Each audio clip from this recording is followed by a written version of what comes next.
Okay. So, నిన్న మనము ఏం చూసాం మొదటి అధ్యాయంలో దుర్యోధనుడి సంభాషణ విత్ ద్రోణాచార్యుల వారితో ఎలా డిస్కస్ చేస్తారు కదా! ఇరు పక్షాల వాళ్ళ సేనల్ని వాళ్ళు పరిశీలించి చెప్పిస్తారు కదా! ఎక్స్‌ప్లెయిన్ చేస్తారు. ఎవరికి? వాళ్ళ గురువర్యులైన ద్రోణాచార్యుల వారికి కదా! ఆ తర్వాత అర్జున వస్తారు. వాళ్ళు యుద్ధం శంఖాలు పూరించి స్టార్ట్ చేసేటప్పుడు అర్జున అడుగుతారన్నమాట. నేను ఇంకొకసారి దగ్గరగా వెళ్లి చూడాలి. సో, అలా రిక్వెస్ట్ చేసినప్పుడు శ్రీకృష్ణ పరమాత్మ వాళ్ళ రథాన్ని తీసుకెళ్ళి అక్కడ నిలిపేస్తారు. సో, అప్పుడు వాళ్ళు ఒక్కసారిగా అక్కడ ఎవరున్నారు? అందరూ వాళ్ళ రిలేటివ్సే కదా! Somehow related to him. So, అందుకే వాళ్ళందరిని చూసి వాళ్ళేం చేస్తారు, చాలా ఫీలింగ్స్ వాళ్ళకి ఒక్కొక్కసారి అన్ని ఫీలింగ్స్ ఒకేసారి వస్తాయి కదా! సో, దానికి వాళ్ళు ఎంతో దుఃఖపూరితులై గాంధీవాన్ని వదిలేసి, ఆ ఫీలింగ్స్ అంతా కూడా శ్రీకృష్ణ పరమాత్మతో షేర్ చేసి వాళ్ళు అలా కూర్చుండిపోతారు. అంటే ఫెయింటెడ్ స్టేట్‌లో. కళ్ళు తిరుగుతాయి గదా! మనకేదైనా షాకింగ్ ఉన్నప్పుడు అలా. వాళ్ళు కూడా అలా ఒక షాక్‌కి గురవుతారు అందరిని చూసి. అంటే ఇంతమంది రిలేటివ్స్ అధర్మం సైడ్‌గా వచ్చి యుద్ధం చేయడానికొచ్చారే. సో, అని ఒక భావన అండ్ దాంతో పాటు అమాయకులైన కదా! అంతమందిని చంపాల. సో, ఎవరైనా చెప్తారా మొత్తంగా 4 ఫీలింగ్స్ చూసాం గదా! నిన్న. అర్జున కలిగిన 4 ఫీలింగ్స్ నిన్న అధ్యాయంలో. మొదటిగా క్లాస్ అటెండ్ అయ్యేవాళ్ళు. ఎవరైనా చెప్పగలరా? ఆ! విషాద యోగంలో ఉండిపోతాడండి అర్జునుడు. ఏం చెప్తాడంటే, ఈ విజయము వలదు, నాకు రాజ్యసుఖము వలదు. ఇవన్నీ కూడా వృధా. ఇంతమందిని చంపి రక్తపు కూడుని నేను తినాలా? నాకు అవసరం లేదు ఇదంతా. దీని బదులు మనం సన్యసించి నేను మొత్తం కూడా వదిలేసి ఈ యుద్ధాన్ని ఆపేస్తాను నేను. ఎందుకంటే ఇంతమందిని ఒక రాజ్యం కోసం అని ఇలా ఇంతమందిని ఇంత సింపుల్‌గా పాపం మూట కట్టుకోవడం ఎందుకంటే ఓకే. అని సో, చెప్తారు. వంశనాశనము, పాపభీతి, సుఖమేమొస్తుంది కదా! మాకు శ్రేయస్సు ఏం కలుగుతుంది. సో, ఇలా అర్జునకి కలిగిన ఫీలింగ్స్ కదా! సో, ఇంకొక ఫీలింగ్ ఏంటంటే, అప్పుడేం చెప్పారు? నాకేం చేయాలో తెలియట్లేదు కదా! సో, నువ్వు నాకు చెప్పు అని ఒక అనిశ్చితమైన స్టేట్‌లో వాళ్ళు ఉండిపోతారు. వాళ్ళు శ్రీకృష్ణ పరమాత్మని అడుగుతారన్నమాట. అది రెండో శ్లోకాలో అంటే రెండో అధ్యాయంలో మనం చూస్తాం. ఓకే. సంజయ ఉవాచ తం తథా కృపయావిష్టం అశ్రుపూర్ణాకులేక్షణం విషీదంతమిదం వాక్యం ఉవాచ మధుసూదనః. సంజయుడు ఇలా చెప్తారు కదా! ఎవరికి ఎక్స్‌ప్లెయిన్ చేస్తుంటారు సంజయుడు? ధృతరాష్ట్రునికి చెప్తుంటారు కదా! సో, అప్పుడు చెప్తున్నారన్నమాట. ఇలా మనస్సు కృంగిన వాడై శోకతప్త హృదయంతో కంటి నిండా నీరు నిండియున్న అర్జునుని చూసిన శ్రీకృష్ణుడు ఈ విధంగా చెప్తున్నారు. సో, అలా బాధపడుతున్న అర్జునుని చూసి భగవంతుడు ఇలా అంటున్నారంట. సో, ఇది మొదటిగా అంటే శ్రీమద్ భగవద్గీతలో భగవంతుడు చెప్పే మొదటి శ్లోకం అన్నమాట. ఇదొస్తుంది.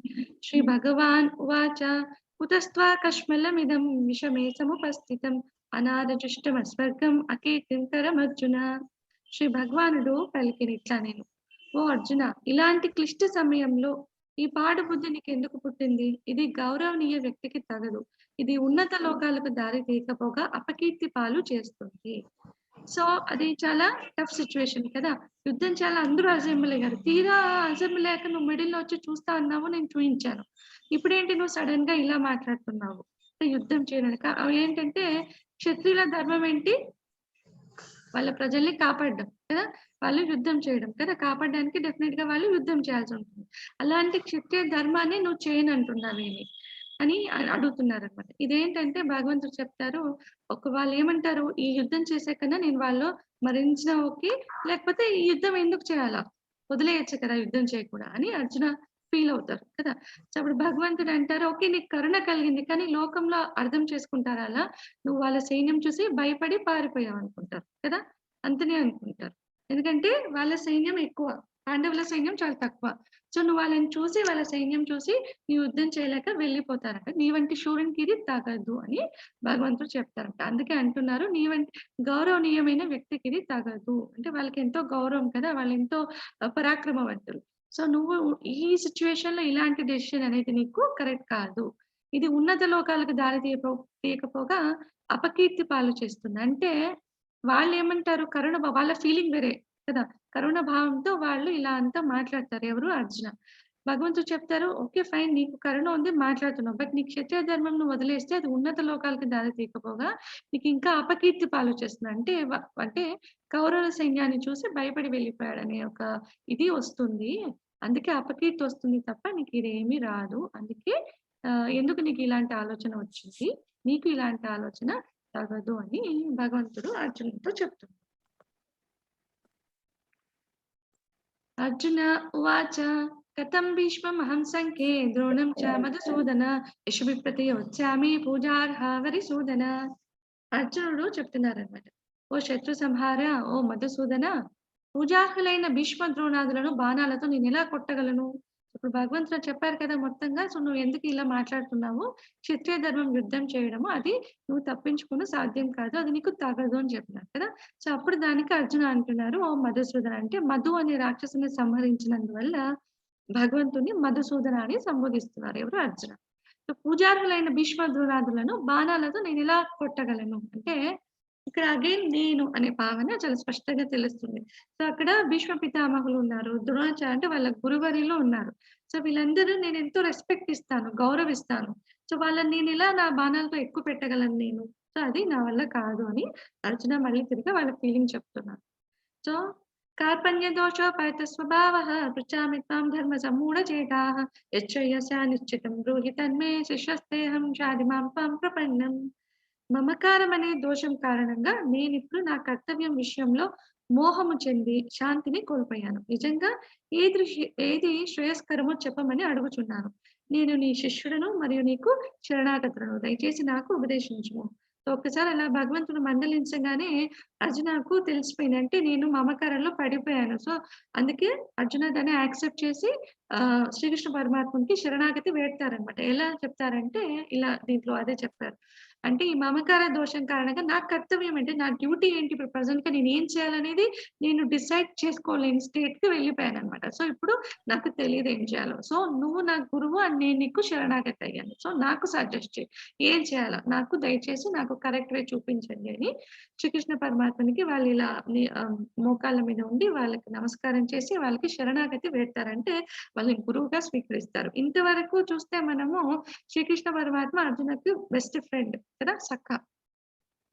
అఫ్ కోర్స్ వాళ్ళు చాలా అట్రాక్టెడ్ టువర్డ్స్ శ్రీకృష్ణ, తెలుసు వాళ్ళకి ఎంతో ఇది ఉందని, కానీ వాళ్ళొక ఫ్రెండ్ లాగా భగవంతుడు కదా, మనకందరికీ భగవంతుడు ఒక స్నేహితుడు, ఒక తండ్రి, ఎవరు ఎలా ఊహించుకుంటే భగవంతుడు వాళ్ళకల్లా రిసిప్రొకేట్ అవుతారు. సో అర్జున వాళ్ళకి బెస్ట్ ఫ్రెండ్ గా వాళ్ళు ట్రీట్ చేసేవాళ్ళు. బట్ ఇప్పుడు ఈ సిచ్యువేషన్ వాళ్ళు ఏం చేశారు, అక్కడ నుంచి గురువుగా స్వీకరిస్తారు. సో నాకేమో తెలియదు, సో నువ్వు నాకు డైరెక్షన్ ఇవ్వు, ఏం చేయాలి అని వాళ్ళు రిక్వెస్ట్ చేస్తారు. సంజయ ఉవాచ ఏవముక్త్వా ఋషికేశం గుడాకేశ పరంతప నయోత్సైది గోవిందం ఉక్త్వా తూష్ణీం బభూవః. సంజయుడు పలికెను. సో సంజయుడు మళ్ళీ అక్కడ ఎక్స్ప్లెయిన్ చేస్తున్నారు. శత్రువులను తప్పింపజేసే అర్జునుడు శ్రీకృష్ణుడితో, ఓ గోవింద, నేను యుద్ధం చేయనని చెప్పి మౌనంగా ఉండిపోయారు. అలా అంటే ఇంతకు ముందు యుద్ధం చేయనని చెప్పి ఉండిపోయారు, అండ్ ఇప్పుడు రిక్వెస్ట్ చేస్తున్నారు ఏం చేయాలో చెప్పండి అని. సంజయుడు దీన్ని మళ్ళీ తిరిగాను ధృతరాష్ట్రునికి ఎక్స్ప్లెయిన్ చేస్తున్నారు.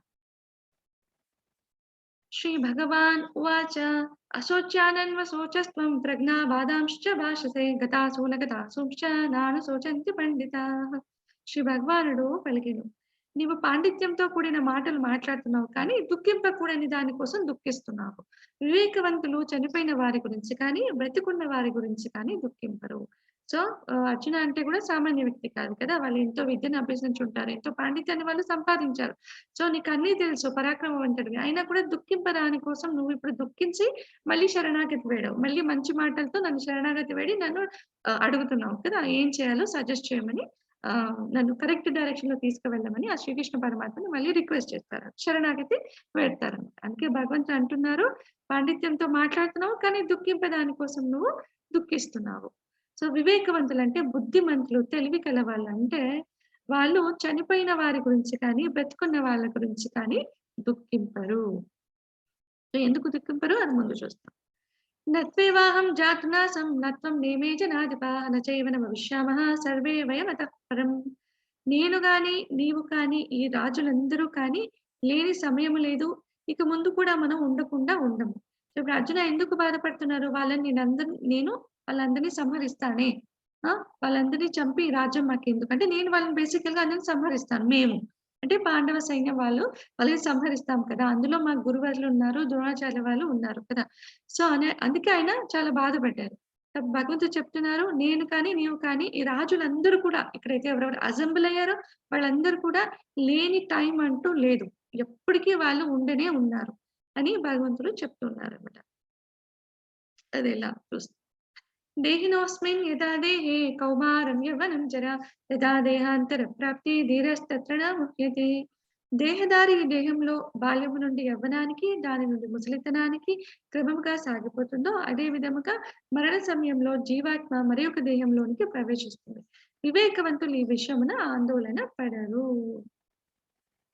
సో భగవంతుడు ఏం చెప్తున్నారు? సో బాడీ అనేది నశిస్తుందన్నమాట బేసికల్లీ.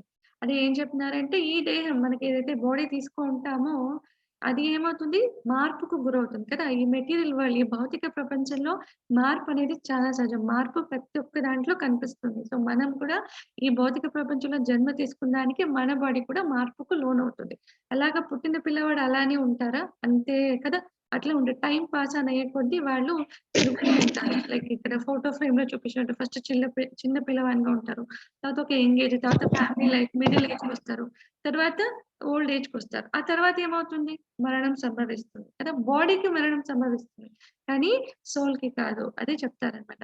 సో, జీవాత్మ మరి ఒక దేహంలోనికి ప్రవేశిస్తుంది. ఎలాగైతే ఈ బాడీ వదిలిన తర్వాత మన సోల్ ఏదైతే ఉంటుందో ఆత్మ అది ఇంకొక దేహంలోకి తీసుకుంటుందనమాట. ఇంకొక దేహాన్నది యాక్సెప్ట్ చేస్తుంది. సో, ఇదేంటంటే సోల్ అనేది నిత్యమైనదనమాట. అది బాడీ అనేది అశాశ్వతం. బట్ సోల్ అనేది నిత్యమైనది. ఇది అనాదిగా ఉండిందనమాట. సో, ఈ బాడీ అనేది మనం చూసేదేంటంటే ఈ ఫిజికల్ బాడీ ఔటర్ అపియరెన్స్ చూస్తాం. సో, అదే నేను అనే భావనలో ఉంటాం. సిమిలర్‌లీ అర్జున ఎలా అయితే నేను అంటారు కదా! సో, మనం కూడా అలా నేను అంటే ఇన్ ద సెన్స్ ఈ బాడీనే నేను అనే భావనలో మనం ఉంటాం కదా! నేను అంటే మనకొక రిప్రజెంటేషన్, ఒక ఫేస్, ఒక ఫీచర్ కదా! అదన్నీ ఉంటుంది. దీనికి ఒక నేమ్ ఇచ్చింటారు పేరెంట్స్ చిన్నప్పుడు మనకు. సో, నేను అంటే ఈ పేరుతో మనల్ని ఐడెంటిఫై చేస్తారు. ఈ బాడీతో మనల్ని గుర్తిస్తారు. సో, మనకు కూడా ఆ భావనే నేను అంటే ఈ బాడీ అనే భావన చాలా స్ట్రాంగ్‌గా ప్రతి ఒక్కరికి ఉండిపోయి ఉంటుంది. కానీ యాక్చువల్‌గా we are not this body. మనము ఈ బాడీ కాదు. మనం ఏంటి సోల్, స్పిరిట్ సోల్. సో, ఆత్మ అనంగానే మళ్ళీ ఏమి భయపడాల్సింది ఏమీ లేదు. బట్ ప్రతి ఒక్కళ్ళు జీవించి ఉన్నవాళ్ళు ప్రతి ఒక్కరిలోనూ సోల్ ఉంటుంది. సోల్ ఉంది కాబట్టే మనం చైతన్యవంతులుగా ఉన్నాం. సోల్ మన ఈ బాడీలో లేకపోతే మనకి డెడ్ పర్సన్ లాగా అన్నమాట. అంటే డెడ్ అయిపోయినట్టు. అంతే కదా! మన సోల్ ఉంటేనే మనకి చైతన్యం ఉంటుంది. అంటే యాక్టివిటీస్ చేస్తాం, మూవ్‌మెంట్స్ చేస్తాం, మాట్లాడతాము, పరిగెత్తుతాము కదా! అన్ని పనులు చేయడానికి మనకు సాధ్యమవుతుంది చైతన్యం ఉంటే. ఆ చైతన్యం ఎక్కడి నుంచొస్తుంది? సోల్ ప్రవేశించినప్పుడే సోల్ నుంచి ఆ చైతన్యం అనేది మనకు తెలుస్తుంది. సోల్ కంటికి కనపడదు కదా! మన కంటికి కనిపిస్తుందా సోల్? కంటికి కనపడదు. కానీ మనం బ్రతికున్నామనే దానికి చిహ్నము మన కదలికలే అన్నమాట. అవే మనకు చిహ్నం బ్రతికున్నామని. సో, చాలా ఈ సోల్ అనేది భగవంతునికి సంబంధించి భగవంతునిలో అంశ అన్నమాట. ఈ సోల్ ఎక్కడి నుంచి వస్తుంది అంటే మరి అది అనాదిగా ఉంది అని చెప్తారు భగవంతుడు. అది ఏంటి అంటే ఇది భగవంతునిలో అంశ అన్నమాట. సో, ఈ సోల్ సైజ్ కూడా చెప్తారు. ఈ సోల్ సైజ్ వచ్చి మనకు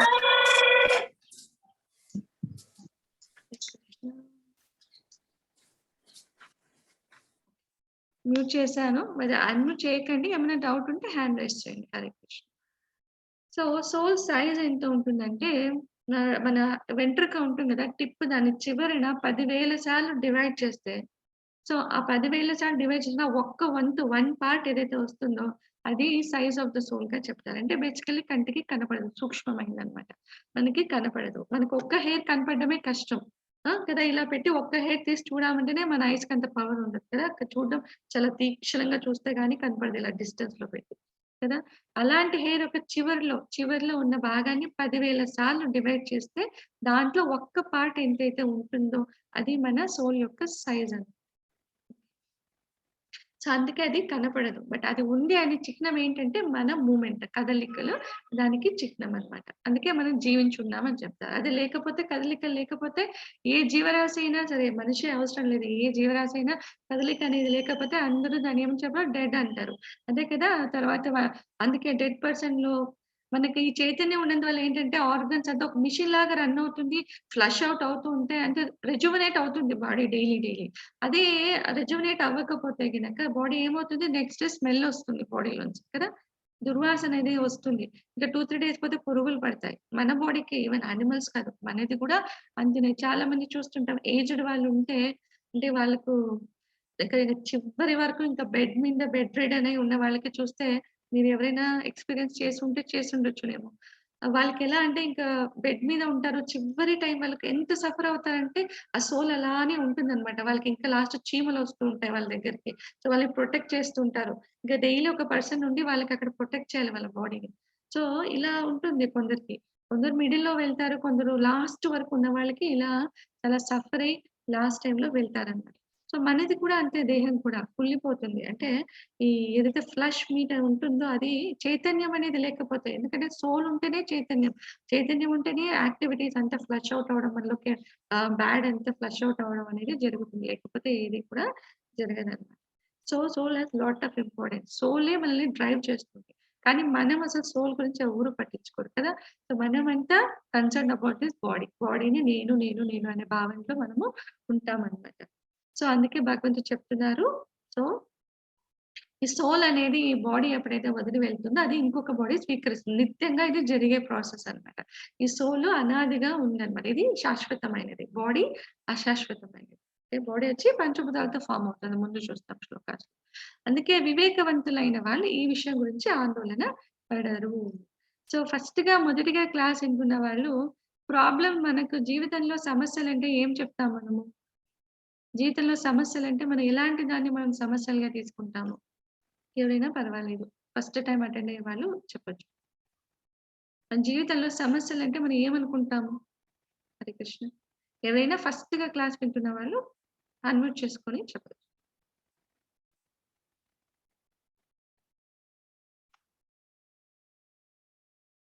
ఓకే. ఆర్థిక ఇబ్బందులు, ఆ! ఇంకా కుటుంబంలో సర్దుబాట్లు అట్లా. సర్దుబాట్లు. యాహ్! మనకేదైనా కావాలనుకుంటాము. అది దొరకకపోతే సమస్య. ప్రాబ్లమ్. సమస్య. కదా! సో, ఇలాంటి మనమేంటంటే ఎంతసేపున్నా ఈ లైఫ్‌లో ఏంటంటే మనము లగ్జరీస్‌గా బతకాలనుకుంటాము. దానికోసం చాలా కష్టపడి వాళ్ళ కోసం వాళ్ళకి టైం కూడా ఉండదు. వాళ్ళ ఫ్యామిలీ కోసం స్పెండ్ చేయడానికి టైం అస్సలే ఉండదు కదా! చాలా కష్టపడి సంపాదిస్తాము. లగ్జరీస్‌గా బతకాలనుకుంటాము కదా! అది దొరక్కపోతే దుఃఖమొస్తుంది. కదా! బాధపడతా. ఇవే మన ప్రాబ్లమ్స్. స్కూల్‌లో పిల్లవానికి ఇప్పుడు హట్‌లో ఉండేవాళ్ళు గుడిసెలో ఉండేవాళ్ళు అంటే కొంత ఉండేవాళ్ళు వాళ్ళ పిల్లల్ని మంచి స్కూల్‌లో చేర్పించాలి. వాళ్ళకి దానికి ధనం కావాలి. అది వాళ్ళకు ప్రాబ్లమ్ కదా! వాళ్ళకి సంపాదియలేకపోయి వాళ్ళ పిల్లలకి మంచి చదువు ఇప్పియలేకపోతే వాళ్ళకదొక సమస్య. సో, అది వాళ్ళ ప్రాబ్లమ్. అండ్ ఇంకొంత బాగుండే వాళ్ళేంటంటే వాళ్ళకి దగ్గర పిల్లలు చదువుతున్నారు. బట్ ఇంకా కొంచెం మంచి స్కూల్‌లో చేర్పించాలి కదా! సో, వాళ్ళకేదో మిడిల్ స్కూల్‌లో ఉన్నారు. బట్ ఇంకొంచెం మంచి స్కూల్‌లో చేర్పించాలి. దానికి ఇంకొంత డబ్బులు కావాలి. సో, అది వాళ్ళ ప్రాబ్లమ్. అది సంపాదియలేకపోతే వాళ్ళకదొక ప్రాబ్లమ్. అదొక దిగులు కదా! ఇట్లా చిన్న చిన్న వాటికి ఇవన్నీ యాక్చువల్లీ ఈ లైఫ్ రిలేటెడ్ ప్రాబ్లమ్స్ అన్నమాట. అంటే ఈ దేహానికి సంబంధించి ఎందుకంటే మన రిలేషన్స్ అంటే ఈ బాడీతోనే వస్తుంది కదా! ఈ బాడీ నింకనే మనకి రిలేషన్స్ అనేవి ఫార్మ్ అవుతాయి ప్రతి ఒక్క ఫ్యామిలీలోను కదా! సో, ఈ రిలేషన్స్ అంతా కూడా ఈ బాడీతో రిలేట్ అయినందుకు ఇవంతా కూడా ఈ లైఫ్‌లోనే అన్నమాట. ఈ ప్రాబ్లమ్స్ అనేది ఏమున్నా కూడా they are pertaining to only this life అంతే. ఈ జీవనానికి సంబంధించినవి. బట్ మనకు యాక్చువల్‌గా రియల్ అయిన ప్రాబ్లమ్స్ ఏంటి అంటే మనం తెలుసుకోవాల్సినవి 4. జన్మ, మృత్యు, జర, వ్యాధి. ఇవి మనకు జీవితానికి ఉండే నిజమైన సమస్యలన్నమాట. ఏంటంటే జన్మ అంటే బర్త్ తీసుకుంటాం. అండ్ డెత్ అంటే మరణం అంటే మనకు డెత్ సంభవిస్తుంది. అది అందరికీ తెలుసు కదా!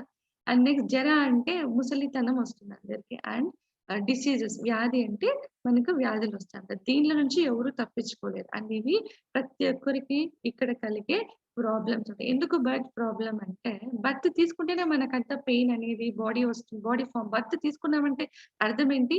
ఈ సోల్‌కి బాడీ అనేది అటాచ్ అయిపోతుంది. అంటే సోల్ బాడీలో బందీ అయిపోతుంది. అండ్ మనకి దేహం వస్తుందన్నమాట. దేహం వచ్చిన కారణంగా సోల్ ఉంటుంది. చైతన్యం వస్తుంది. అండ్ ఆబ్వియస్‌లీ దానివల్ల మనకు బాధ, దుఃఖము అన్నీ కలుగుతాయి కదా! పెయిన్ అనేది తెలుస్తుంది కదా! సో, ఇది జన్మ. అండ్ మరణము అంటే మరణం టైంలో కూడా ప్రతి ఒక్కరికి చాలా పెయిన్ ఉంటుంది. సో, అది కూడా బాధాకరమే. సో, అది కూడా చాలా మేజర్ ప్రాబ్లమ్. కానీ ఎవరు పట్టించుకోరు. అండ్ నెక్స్ట్ మనకి ముసలితనం. మనం ఒకేలాగా ఉండలేము ఎప్పటికి కూడా. టైమ్ పాస్ అయ్యే కొద్దీ మనకు ఏజ్ వస్తుంది. దాంతో పాటు రకరకాల వ్యాధులు కూడా. మన కర్మఫలం ఆధారంగా అవ్వచ్చు, లేకపోతే మనం ఈ జన్మలో చేసుకున్న దానికి ఫలితం అవ్వచ్చు. రకరకాల వ్యాధులతో మనం సతమతమై ఎంతో బాధపడతాం. ఒకటి ఉంది చెప్తారేంటంటే మనం ఎలా బ్రతుకుతామంటే ఈ జీవితంలో ప్రతి ఒక్కళ్ళు అసలు చావనేది నాకు రాదు అనే ధైర్యంతో బతికేస్తారు అందరూ. అందరికీ తెలుసు మన కళ్ళెదుటే మన పెద్దవాళ్ళు అందరూ చనిపోతున్నారు. కానీ మనం ఎలా బ్రతుకుతామంటే నాకసలు చావు అనేది లేదు అనే టైప్‌లో బ్రతుకుతుంటాం. అవునా కాదా? ప్రతి ఒక్కరు డే టు డే లైఫ్‌లో చూడండి ఎవరు భయపడరు.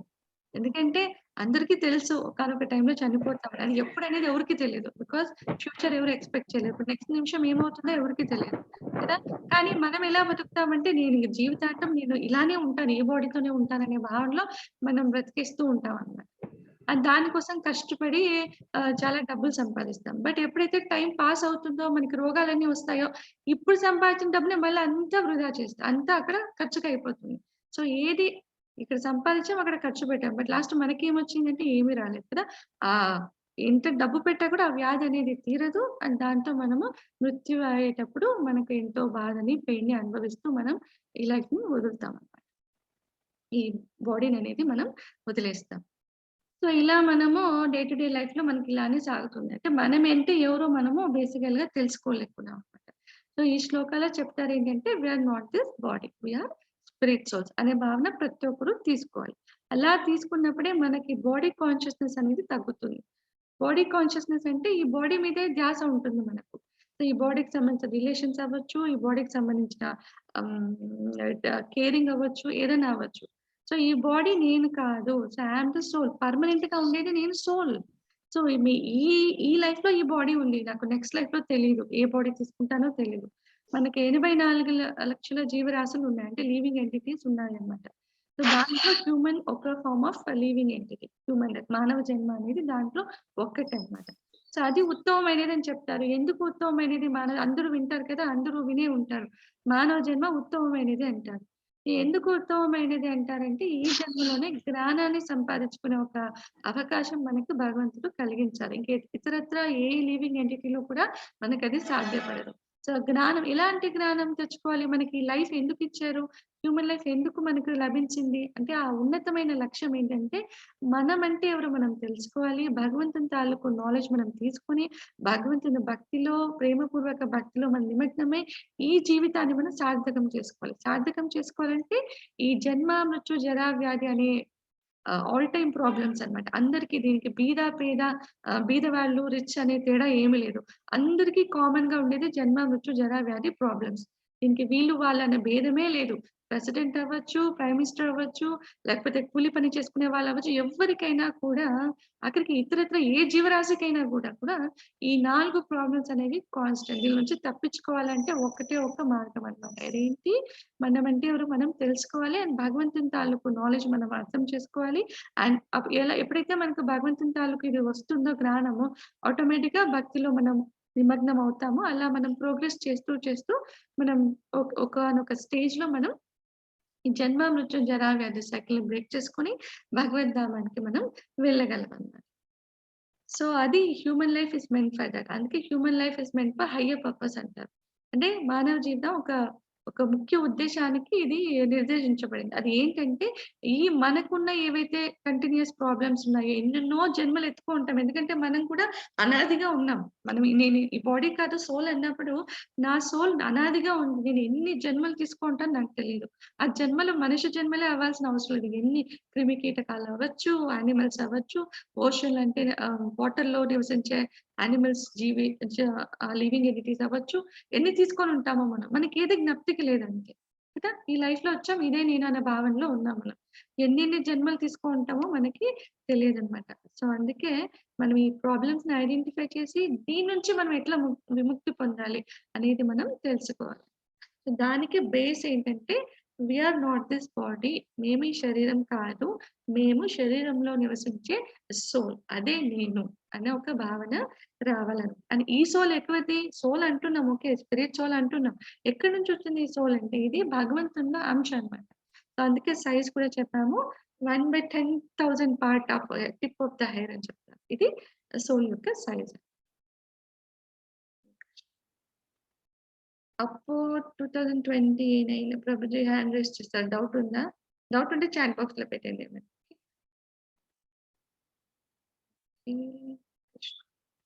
సో, ఈ దేహం అనేది ఏంటంటే ఈ పంచభూతాలతో ఫార్మ్ అయిందన్నమాట. అది తెలిసిందే కదా! అందరికి తెలిసే ఉంటుంది. Fire, water, sky, air, earth కదా! ఆహ్, నీరు, ఆకాశం, గాలి, భూమి అండ్ అగ్ని. సో దీంతో ఈ దేహం అనేది ఫార్మ్ అవుతుందండి. సో అందుకు మనలో మూడొంతులు ఏముంటుంది? వాటరే ఉంటుంది కదా! అంటారు కదా! మళ్ళీ అందుకే ఎక్కువ వాటర్ తాగండి అని చెప్తారు. ఎక్కువ వాటర్ తాగండి. హెల్తీగా ఉండాలంటే ఎక్కువ వాటర్ తీసుకోవాలి. అది కూడా ఎర్లీ మార్నింగ్ లేసినప్పుడు ఎక్కువగా వాటర్ తీసుకోవాలి అని చెప్తారు. సో ఈ బాడీ అనేది మొత్తం ఈ పంచభూతాలతో ఫార్మ్ అవుతుంది. అందుకే మన బాడీ మనం చనిపోయారని ఎవరైనా అంటే కూడా వాళ్ళని ఏం చేస్తామో వాళ్ళ క్రిమేషన్ చేసినప్పుడు ఎదర్ వాళ్ళని కొంతమంది మన్నులో కప్పేస్తారు కదా! ముంచుతారు. లేకపోతే ఫైర్‌లో వేస్తారు. ఇది చేస్తారు కదా! క్రిమేషన్ చేస్తారు. సో రెండిట్లో ఏంటంటే ఈ పంచభూతాలతో ఫార్మ్ అయిన బాడీ ఇక్కడి పంచభూతాల్లో ఎవాపరేట్ అయిపోతుందన్నమాట. బట్ సోల్ అనేది సోల్ పంచభూతాలతో ఫార్మ్ అవ్వలేదు. సోల్ అనేది భగవంతుడిలో అంశ అన్నమాట. అది సూక్ష్మమైనది మనకి కంటికి కనపడదు. సో ఈ బాడీ అనేది పంచభూతాలతో ఫార్మ్ అయిందని మనం బాగా ఒక అండర్‌స్టాండింగ్‌కి తీసుకోవాలి. సో ఇది ఎప్పుడైనా నశించేదే. ఇదేం పర్మనెంట్ కాదన్నమాట. సో ఎప్పుడైతే మనం బాడీ తీసుకుంటామో ఒక ఫిజికల్ స్ట్రక్చర్ అనేది ఒక రూపం అనేది మనకొస్తుంది. లైక్ ఇలా ice, eyebrows, year, mouth, hand, నీ, స్టమక్ లైక్ ఇలా డిఫరెంట్ పార్ట్స్ అనేవి ఫార్మ్ అయ్యి ఒక దేహం వస్తది. అంతే కదా! ఒక్కొక్క లివింగ్ ఎంటిటీకి ఒక్కొక్కలాగా ఉంటాయి వాళ్ళ బాడీ పార్ట్స్ కదా! ఇప్పుడు టైగర్ చూస్తే మనలాగే ఉంటుంది. అదొక జీవరాశి. అదొక లివింగ్ ఎంటిటీ. సో అది డిఫరెంట్‌గా ఉంటుంది. ఇప్పుడు ఓషన్‌లో చూస్తే మనకు ఇవేంటి మనకు ఆహ్ ఫిష్ కానీ, ఇతరత్ర ఆక్టోపస్ అంటారు, స్టార్ ఫిష్ అంటారు. ఇలాంటివన్నీ చూస్తే ఒక్కొక్కది అన్ని జీవరాశులే బట్ ఒక్కొక్క దానికి ఒక్కొక్క బాడీ తీసుకున్నాక దాని తాలూకు బాడీ పార్ట్స్ అనేవి ఫార్మ్ అవుతాయి. అన్నీ సేమ్‌గా ఉండవన్నమాట. సో, అలా బాడీ పార్ట్స్ అనేవి ఫార్మ్ అవుతాయి. ఎప్పుడు బాడీ ఈ పంచభూతాలతో బాడీ ఫార్మ్ అయినప్పుడు. బాడీ ఫార్మ్ అవ్వాలంటే ఏం కావాలి? ఫస్ట్ సోల్ ఉండాలి. సోల్ ఉంటేనే దాని చుట్టూ బాడీ అనేది ఫార్మ్ అవుతుంది. సో, ఇది ఇలా ఏం చెప్తారంటే కార్ అండ్ ద డ్రైవర్ ఒక సింబాలిక్‌గా చూస్తే ఇప్పుడు ఒక కార్ ఉంటుంది. ఆ కార్ మనం పార్క్ చేసినప్పుడు అది ఏం మూవ్‌మెంట్ ఉండదు. కదా! అలాగే ఉంటుంది. మూవ్‌మెంట్ లేకుండా ఉంటుంది. సో, బట్ ఎప్పుడైతే దాంట్లో డ్రైవర్ కూర్చొని దాన్ని డ్రైవ్ చేస్తాడో అది మూవ్‌మెంట్ వస్తుందన్నమాట. కదా! అంటే మనం కూడా ఏంటంటే సోల్ అనేది it's like a driver.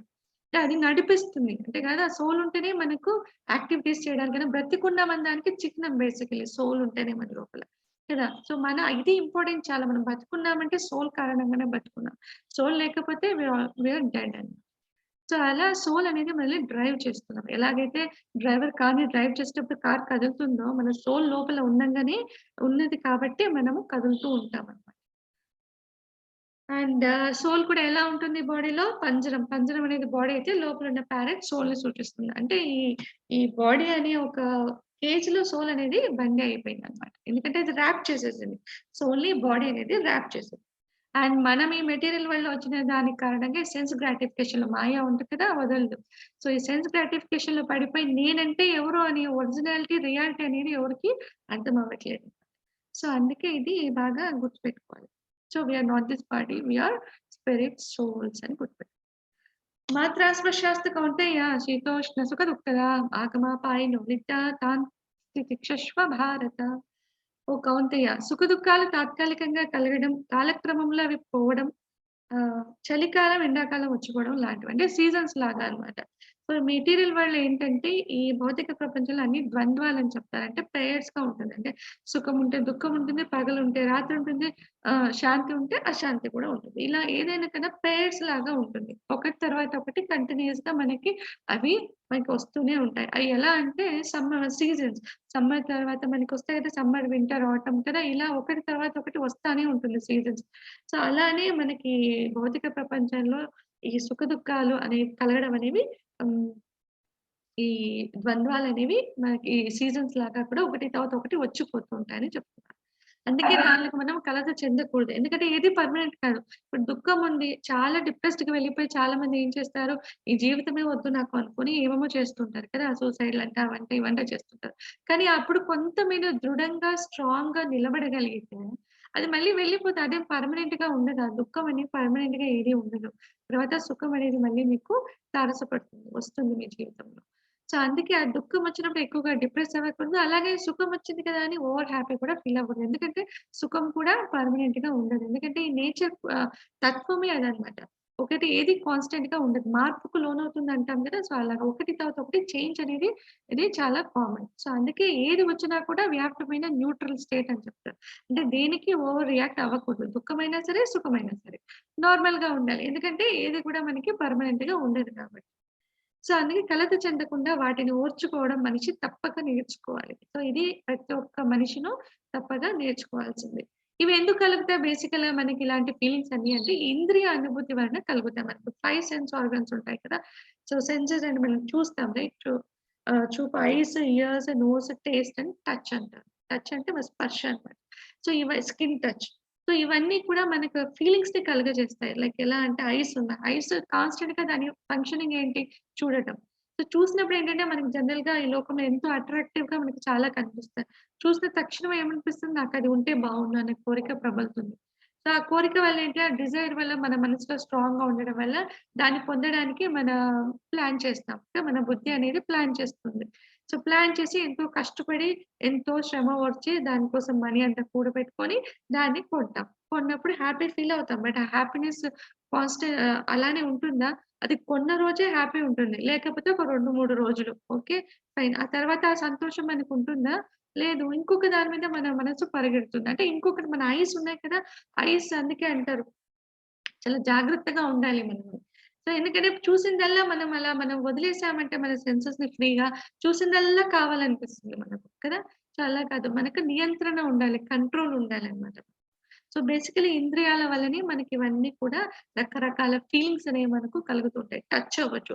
Summer, winter మనకెందుకు తెలుస్తుంది ఎక్కువగా చలి ఉందని, ఎక్కువగా వేడి ఉందని మనకెలా తెలుస్తుందంటే టచ్. చలి ఉందంటే ఈ స్కిన్‌కి చల్లగా తగులుతుంది. వేడి ఉందంటే స్కిన్‌కి వేడిగా తగులుతుంది. అవునా? సో, ఇదంతా టచ్ వల్ల మనకి డిఫరెంట్ డిఫరెంట్ ఫీలింగ్స్ అనేవి మనకు కలుగుతూ ఉంటాయన్నమాట. అది సెన్స్ ఆర్గన్స్ వల్ల. సో, అందుకే సెన్సెస్‌ని మనము చాలా జాగ్రత్తగా కంట్రోల్‌లో పెట్టుకోవాలి. न जायते म्रियते वा कदाचित् नायं भूत्वा भविता वा न भूयः अजो నిత్యశాశ్వతోయం పురాణో న హన్యతే హన్యమానే శరీరే. ఆత్మకు పుట్టడం చావడం అనేవి లేవు. అది ఒకప్పుడు ఉండి మరొకప్పుడు లేకపోవడం అనేది జరగదు. జన్మరహితము, శాశ్వతము, అనాది సిద్ధము అయిన ఆత్మ నిత్యం. అందువల్ల శరీరాన్ని నాశనం చేసిన అందులోని ఆత్మ మాత్రం చావదు. సో, సోల్‌కి పుట్టడం, చావడం అనేది లేనే లేదు. అందుకే అది నిత్యమైనది, శాశ్వతమైనది అని చెప్తున్నాం. అది ఒకప్పుడు ఉండి ఇంకొకప్పుడు లేకపోవడం అనేది లేదు. దానికి జన్మరహితం అది శాశ్వతము. అనాది సిద్ధం అంటే భగవంతుడు ఇంకెప్పుడున్నారో అప్పటి నుంచి కూడా మన సోల్ ఎగ్జిస్టెన్స్ అనేది ఉందన్నమాట. ఈ లెక్కన మనం ఊహించుకుంటే మనం ఎన్ని లైఫ్స్ తీసుకుంటామో మనము ఆహ్, ఆ ఊహకు కూడా అందదన్నమాట. సో, అందువల్ల శరీరాన్ని నాశనం చేసిన అందులోని ఆత్మ మాత్రం చావదు. సో, ఇదేంటంటే ఇప్పుడు అర్జున ఏమనుకుంటున్నారు వాళ్ళందరిని వాళ్ళ బాడీ ఎందుకంటే అర్జునకి రిలేషన్ ఎలా వచ్చింది వాళ్ళతో? త్రూ దట్ బాడీ కదా! భీష్మ పితామహులు వాళ్ళకి ఎందుకయ్యారంటే వాళ్ళ డైనస్టీలో వాళ్ళు జన్మ తీసుకున్నారు. సో, ఆ బాడీ వల్ల వాళ్ళకి ఆ రిలేషన్స్ అనేవి ఫార్మ్ అయ్యాయి. సో, ఇప్పుడు నేను వాళ్ళని చంపాలంటే ఆ బాడీని ఇప్పుడు నాశనం చేయాలా అనే దాంతో భగవంతుడు ఇలా చెప్తున్నారు. వాళ్ళని నువ్వు చంపడం అంటే బాడీ పోతుంది. అది ఎప్పుడైనా పోతుంది. ఆల్రెడీ భీష్మ పితామహులు చాలా ఓల్డ్ ఏజ్‌లో ఉన్నారు. ఇప్పుడు అర్జున వాళ్ళు చేయకపోయినా కూడా ఏదో ఒక టైంలో వాళ్ళకి ఇచ్చే మరణం ఉంది. ఆ సిట్యుయేషన్ వస్తుంది. వాళ్ళని యాక్సెప్ట్ చేస్తారు. సో, ఏంటంటే ఇప్పుడు అక్కడ అధర్మం తీసేయాలి కాబట్టి నువ్వు దీన్ని చెయ్యాలి అని. ఎందుకంటే అక్కడ ఇప్పుడు అధర్మం చాలా ఎక్కువైపోయింది. దాన్ని తీసేయాలి. సో, అందుకే కురుక్షేత్రంలో భగవంతుడు యుద్ధం అనేది ప్లాన్ చేస్తారు.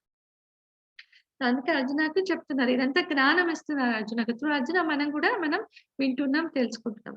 అందుకే మనం అంటుంటాం వినండి నేను వాళ్ళని చంపేస్తాను, ఏదో చేసేస్తాను అని.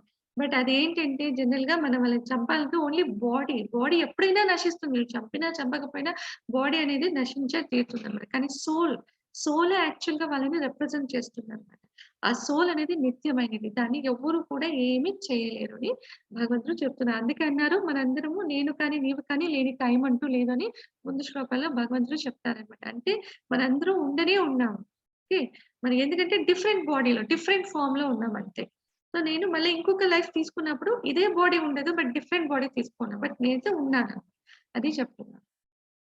వాసాంశ జీర్ణాని యథా విహాయ నవాని గృహ్ణాతి నరోపరాణి తదా శరీరాన్ని విహాయ అన్యాని సంయాతి నవాని దేహి.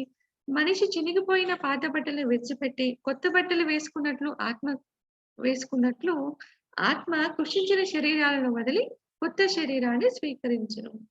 సో, ఇక్కడ భగవంతుడు చాలా క్లియర్‌గా ఒక చిన్న ఎగ్జాంపుల్‌తో చాలా క్లియర్‌గా చెప్పారు. ఎలా అంటే మనం బట్టలు వేసుకున్నప్పుడు కొత్తగా ఉన్నప్పుడు హ్యాపీ వేసుకుంటాం కదా! అలా వేసుకొని కొన్ని రోజుల తర్వాత అవి చినిగిపోవడమో, పాతగా అయిపోవడమో అయిపోతాయి. అప్పుడు ఏం చేస్తాం దాన్ని తీసేస్తాం. తీసేసి కొత్త బట్టలు వేసుకుంటాం. సిమిలర్‌లీ మన సోల్ కూడా అంతే. సో, ఈ బాడీలో అది ఎంటర్ అయ్యాక ఎన్నెన్నో మార్పులకు లోనయ్యాక చివరిగా మన వృద్ధాప్యం అనేది ఎప్పుడైతే వస్తుందో, ఈ బాడీ అంతా జీర్ణం అయిపోతుంది అప్పుడు కదా! సో, అదేం చేస్తుంది ఈ బాడీని వదిలేస్తుంది. వదిలేసి కొత్తగా ఫ్రెష్‌గా ఇంకో బాడీనది స్వీకరిస్తుందన్నమాట. ఎలాగైతే మనం పాత బట్టలు వదిలేసి చినిగిపోయినవి పాత బట్టలు వదిలేసి కొత్తవి వేసుకుంటామో, ఆత్మ కూడా ఈ దేహం అనేది ఒక బట్టల్లాగా యూజ్ అవుతుందన్నమాట. సో, ఇప్పుడు మనం అంటే ఎవరు క్లియర్‌గా అర్థమవుతుంది కదా! సో, ఈ బాడీ అనేది ఒక వస్త్రంలాగా ఎవరికి? సోల్‌కి. ఎందుకంటే అది ఎన్నెన్నో లైఫ్స్ తీసుకుంటుంది. ఈ బాడీ అయ్యాక అది ఇంకొక బాడీ తీసుకుంటుందన్నమాట. సో, అది మనం అర్థం నైనం చిందంతి శస్త్రాణి నైనం దహతి పావకః న చైనం క్లేదయంత్యాపో న శోషయతి మారుతః. ఈ ఆత్మను ఆయుధాలుగా ముక్కలు చేయలేము. అంటే ఈ ఆయుధంతో దీన్ని కట్ చేయలేము. అగ్ని కాల్చలేదు. నీరు తడపను లేదు. గాలి ఆరిపోనట్లు కూడా చేయలేదు. ఇది సోల్ అనేది ఎవరు ఏమి చేయలేరనడానికి ఇక్కడ చెప్తున్నారు. సో, నీరు తడపలేదు, అగ్ని కాల్చలేదు, వాయువు కూడా దాన్ని తోయలేదనమాట. ఇలా చాలా రకాలుగా సోల్ గురించి చెప్తారు. అంటే సోల్ శాశ్వతమైనది. దాన్ని ఎవరు నాశనం చేయలేరు అని ఇది చెప్తున్నారు. జాతస్య హి ధ్రువో మృత్యుః ధ్రువం జన్మ అమృతస్య చ తస్మాదపరిహార్యతే నత్వం శోచితుమర్హసి. పుట్టిన వానికి మరణం తప్పదు, మరణించిన వానికి మరల పుట్టుక తప్పదు. కాబట్టి ఈ అనివార్యమైన దాని కోసం నీవు శోకించవద్దు. పుట్టిన వానికి మరణం తప్పదు. అండ్ మరణించిన వానికి మరలా పుట్టుక తప్పదు. సో, ఇవి నిత్యంగా ఇదొక సైకిల్ అని చెప్తా. అంటే జన్మ, మృత్యు, జరా, వ్యాధి అంటే ఇట్స్ సైకిల్. జన్మ, మృత్యు, జరా, వ్యాధి అంటే మనము డెత్ అయ్యాక మళ్ళీ బర్త్ తీసుకుంటాం. మళ్ళీ మనకు దాంట్లో మన చేంజెస్‌కి గురవుతాం. మళ్ళీ దాంట్లో మనకి డిసీజెస్ వస్తాయి. మళ్ళీ ఓల్డ్ ఏజ్ వస్తుంది. మళ్ళీ చనిపోతాం. మళ్ళీ జన్మ తీసుకుంటాం. ఇది సైకిల్ అన్నమాట. సో, అందుకే భగవంతుడు అంటారు పుట్టిన వాళ్ళకి డెఫినెట్‌గా మరణం అనేది తప్పదు. అండ్ మరణించిన వాళ్ళకి మళ్ళా డెఫినెట్‌గా జన్మ అనేది ఉంటుంది. ఎప్పటి వరకు? ఎప్పటి వరకైతే వాళ్ళు వాళ్ళ గురించిన నాలెడ్జ్ అండ్ భగవంతుని గురించి నాలెడ్జ్ తెలుసుకొని, భగవంతుని సేవలో, భగవంతుని నామ జపంలో నిమగ్నమై వాళ్ళని వాళ్ళు ముక్తి స్టేజ్‌కి తీసుకువెళ్లారో, అంతవరకును కూడా వాళ్ళు ఈ జన్మ, మృత్యు, జరా, వ్యాధి సైకిల్‌లో పరిభ్రమిస్తూనే ఉంటారు. అంటే తిరుగుతూనే ఉంటారు. ఇక్కడ చూస్తే ఇక్కడ జన్మ వచ్చాక మళ్ళీ జన్మ. అది నెక్స్ట్ హ్యూమన్ లైఫ్ అవ్వచ్చు, ఇంకా ఏ యానిమల్ లైఫ్ అవ్వచ్చు, ఎలా అయినా అవ్వచ్చు. మనకి ఎన్ని ఉన్నాయి? 84,00,000 జీవరాశులు ఉన్నాయన్నమాట. సో, మనం ఎలాగైనా పుట్టొచ్చు మనం. చీమ అవ్వచ్చు, ఎలిఫెంట్ అవ్వచ్చు, ఇంకా ఫిష్ అవ్వచ్చు, ఎలా అయినా అవ్వచ్చు నెక్స్ట్ జన్మ. సో, ఆ నెక్స్ట్ జన్మలో కూడా చెప్తారు మనం చేసే ఈ కార్యాలు కర్మల మీద కూడా కొంత ఆధారపడి ఉంటుంది. ఇంకోటి చెప్తారు ఏంటంటే ఒక స్టోరీ రిలేటెడ్‌గా ఉంటుంది. ఏంటంటే నేను అందరిని మ్యూట్ చేస్తాను. ఎవరు అన్‌మ్యూట్ చేసుకోకండి. లాస్ట్‌లో ఏమైనా ఉంటే హ్యాండ్ రైజ్ చేయండి. లేదంటే చాట్ బాక్స్‌లో పెట్టండి. లాస్ట్‌లో క్వెషన్ టైమ్‌లో క్వెషన్స్ తీసుకోండి. ఓకే.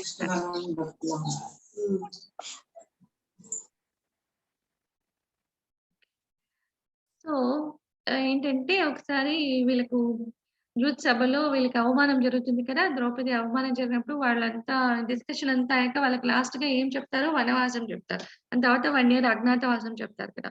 సో, వాళ్ళందరూ వెళ్తారు. సో, ఫారెస్ట్‌కి వెళ్ళినప్పుడు ఒకసారి వాళ్ళు వాటర్ కోసం ఒక నియర్ బై ఏదో లేక్ దగ్గరికి వెళ్తారనమాట. సో, ఫస్ట్ మొదటిగా ఎవరు వెళ్తారు? నకుల సహదేవులు అండ్ తర్వాత సీక్వెన్స్‌లో ఒకరి తర్వాత ఒకళ్ళు వెళ్తారు. ఫస్ట్ నకుల సహదేవులు, తర్వాత అర్జున, తర్వాత భీముడు అందరూ వెళ్తారు. కానీ ఎవరు తిరిగి రారనమాట. సో, వాటర్ దగ్గరికి వెళ్తారు. ఎవరు తిరిగి రారు. అండ్ ధర్మరాజు ఇక్కడ అయ్యో! ఏంటి వీళ్ళింకా తిరిగి రాలేదని ద్రౌపదిని అక్కడ వదిలేసి వాళ్ళు వస్తారు. యాక్చువల్‌గా ఆ లేక్ అంటే దానికి ఒక ఓనర్ ఉంటారు. యక్షుడు అంటారు. యక్షుడు. సో, వాళ్ళ పర్మిషన్ తీసుకోవాలి. బట్ వీళ్ళేంటంటే మిగతా వాళ్ళు పర్మిషన్ తీసుకోకుండా లేక్ తెలీదు కదా! సో, వాటర్ డైరెక్ట్‌గా తీసుకోవాలని చూస్తారు. సో, అందుకే వాళ్ళు మూర్ఛపోయి పడిపోయుంటారు. సో, ఎప్పుడైతే ధర్మరాజు ఇది చూస్తారో వాళ్ళకర్థమవుతది అక్కడ ఏదో మాయ ఉంది అని అర్థమై వాళ్ళు రిక్వెస్ట్ చేస్తారు ఆ లేక్‌కి. ఏముందో ఇక్కడ నా సమక్షంలో రండి. సో, అప్పుడు యక్షుడు ప్రత్యక్షమై వాళ్ళకి చెప్తారన్నమాట. ఇది నా లేక్. సో, నా పర్మిషన్‌తో ఇక్కడ వాటర్ తీసుకోవాలి. వాళ్ళు నా పర్మిషన్ తీసుకోలేదు. సో, అవ్వలేదు. సో, అప్పుడు ధర్మరాజు అంటారు ఇప్పుడు వాటర్ కావాలంటే వాళ్ళ పర్మిషన్ కావాలి. నా పర్మిషన్ కావాలంటే నేను కొన్ని క్వెషన్స్ వేస్తాను. నాకు నువ్వు ఆన్సర్ చెప్పాలి దానికి. సో, దాంట్లో వన్ ఆఫ్ ద క్వెషన్ వచ్చి ఏమంటారంటే ఈ లోకంలోనే వింతైన విషయం ఏంటి అని అడుగుతారన్నమాట. సో, వింతైన విషయం ఈ ప్రపంచంలోనే ఏంటి అంటే సో అందరికీ తెలుసు ఒకానొక టైంలో అందరూ చనిపోతామని. కానీ అసలు మాకు చావనేదే రాదని మనం బ్రతుకుతూ ఉంటామనమాట. మన లైఫ్‌ని మనం లీడ్ చేస్తూ ఉంటాం. సో అదే ఈ లోకంలో వింతైన విషయం అని చెప్తారు. సో దానికి యక్షులు చాలా సంతోషిస్తారు కదా! మనము గూడా చూస్తే మనకు తెలుసు ఇప్పుడు మన ముందే మన ఫాదర్స్ మన మదర్ అవ్వచ్చు, ఫాదర్ అవ్వచ్చు, లేకపోతే గ్రాండ్ పేరెంట్స్ అవ్వచ్చు. మన కళ్ళ ముందే వాళ్ళు ఎంతో అవస్థకు గురై చనిపోతుంటారు. సో చనిపోయినప్పుడు మనం ఏం చేస్తాం? శ్మశానానికి వాళ్ళతో పాటు వెళ్తాం. బాధపడతాం. చాలా బాధపడతాం. సో బాధపడినప్పుడు అక్కడ మనకి ఎలాంటి వైరాగ్యం వస్తుందో అందరూ ఓకే. ఎప్పుడో టైంలో వెళ్ళాల్సిన వాళ్ళమే అనే వైరాగ్యం ప్రతి ఒక్కరిలో వస్తుందా? రాదా? కదా! వస్తుంది. ఆ బాధలో ప్రతి ఒక్కళ్ళు ఒక అవగాహనొస్తుంది. అందరూ వెళ్ళిపోయే వాళ్ళమే. సో, వదిలి వెళ్ళిపోయారు. అందరూ వెళ్ళిపోయే వాళ్ళమనే భావనైతే మనకొస్తుంది. తీరా ఆ శ్మశానం నుంచి వచ్చాక కర్మకాండలో పడిపోయాక next second day, third day, fourth day, fifth day గడుస్తుంది. ఇంగ అయిపోయింది. మళ్ళీ మన లైఫ్‌లో పడిపోతాం మనం కదా! సో, ఎప్పుడో గుర్తొచ్చినప్పుడు తలుచుకున్నప్పుడు బాధపడతాం అంతే. బట్ నిత్యంగా మన లైఫ్‌లో పడిపోతాం. మళ్ళీ నాకు చావనేది లేదు. నేనే పర్మనెంట్ అనే టైప్‌లోనే మనము ఇది మన లైఫ్‌ని లీడ్ చేస్తూ ఉంటాం. సో, ఇదే ఒక వింతైన విషయం. ఆ శ్మశానంలో ఆ వైరాగ్యం వస్తుంది కాబట్టి దీన్ని శ్మశాన వైరాగ్యం అని చెప్తారు. అంటే శ్మశానంలో ఉన్నంత వరకు ఆ బాధలో ఎప్పుడైతే బాధ ఎక్కువ కలుగుతుందో బాధ నుంచి వైరాగ్యం పుట్టుకొస్తుంది. సో, అప్పుడు మనకు రిలేటివ్స్ మన క్లోజ్ వాళ్ళు వెళ్ళినప్పుడు ఆ బాధలో మనకు ఆ వైరాగ్యం లోపల నుంచి తన్నుకొస్తుంది. సో, అందరూ వెళ్ళేవాళ్ళమే. మనమేమైనా పర్మనెంటా? మనం గూడా వెళ్ళేవాళ్ళమే అనుకుంటారు. కన్సోల్ చేసుకోవడానికి. బట్ యాక్చువల్లీ ఇది ఫ్యాక్ట్ కదా! ఎవరు పర్మనెంట్‌గా ఇక్కడ ఉండరు. బట్ మనకది గూడా తెలుసు. ఫ్యూచర్‌లో అన్‌ఎక్స్‌పెక్టెడ్ అంటే ఫ్యూచర్ అనేది అన్‌ఎక్స్‌పెక్టెడ్. ఎప్పుడు ఏమైనా జరగొచ్చని గూడా ప్రతి ఒక్కళ్ళకి తెలుసు గదా! చూస్తూనే ఉంటాం మనం. అంటే ఉన్నట్టుండిగా చనిపోవడం. ఇప్పుడే వెళ్ళింటారు. సో, అలా వెళ్ళినోళ్ళు ఫోనొస్తుంది సడెన్‌గా. వాళ్ళు లేరు అని కదా! మన కళ్ళ ముందు ఇప్పుడే ఉంటారు వాళ్ళు. ఒక నిమిషం కింద మన కళ్ళ ముందు ఉంటారు. తర్వాత నిమిషం మనకు మెసేజో, ఫోనో చేసి ఇన్ఫార్మ్ చేస్తుంటారు ఎవరైనా. లేరు వాళ్ళు అని కదా! నెక్స్ట్ మినిట్ ఏం జరుగుతుందో మనకు తెలీదు. కానీ మనమేంటంటే నేను పర్మనెంట్‌గా బతుకుతాననే భావనలోనే మనం మన జీవితాన్ని గడుపుతూ ఉంటాం. సో, ఇది ఒక వింతైన విషయం అని చెప్తారు. ఇది శ్మశాన వైరాగ్యం అని చెప్తూ ఉంటారనమాట. ఎందుకంటే శ్మశానంలో మనకు ఆ వైరాగ్యం వస్తుంది కాబట్టి. ఇంకోటి ప్రసూతి వైరాగ్యం అని కూడా చెప్తారు. అంటే డెలివరీ టైమ్‌లో ప్రతి ఒక్క మదర్ ఫేస్ చేసేది. సో, డెలివరీ టైమ్‌లో అనుకుంటారు వద్దురా అబ్బా! ఈ బాధ వద్దు, ఇది వద్దు.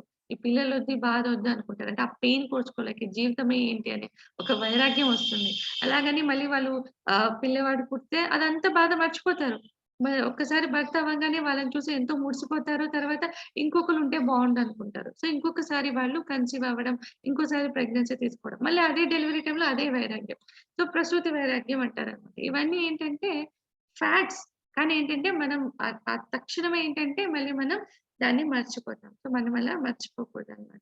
సో, మనము సో, ఈ బాడీ ఎప్పుడైనా నశించేదే అని ఒకటి బాగా అర్థం చేసుకోవాలి. We are not this body. మనం ఈ బాడీ కాదు, ఈ దేహం కాదు. మనము దేహంలో వసించే ఆత్మలమే మనము, నేను అన్న భావన మనము బాగా ఇది అర్థం చేసుకోవాలి.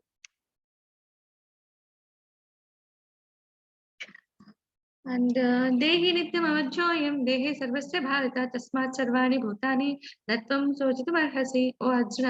అన్ని దేహాల్లోనూ ఉండే ఆత్మకు చావనేది లేదు. అందువల్ల ఈ ప్రాణుల గురించి నీవు దుఃఖించనవసరం లేదు. ఈ ప్రాణులంటే ఆ యుద్ధ భూమిలో ఎవరినైతే చూసి అర్జున చాలా ఫీల్ అయ్యి చాలా చాలా తన ఫీలింగ్స్‌ని ఎక్స్‌ప్రెస్ చేస్తారో అదే చెప్తున్నారు భగవంతుడు. ఈ ప్రాణులంటే వీళ్ళందరిని చూసి నువ్వేం దుఃఖించాల్సిన అవసరం లేదు.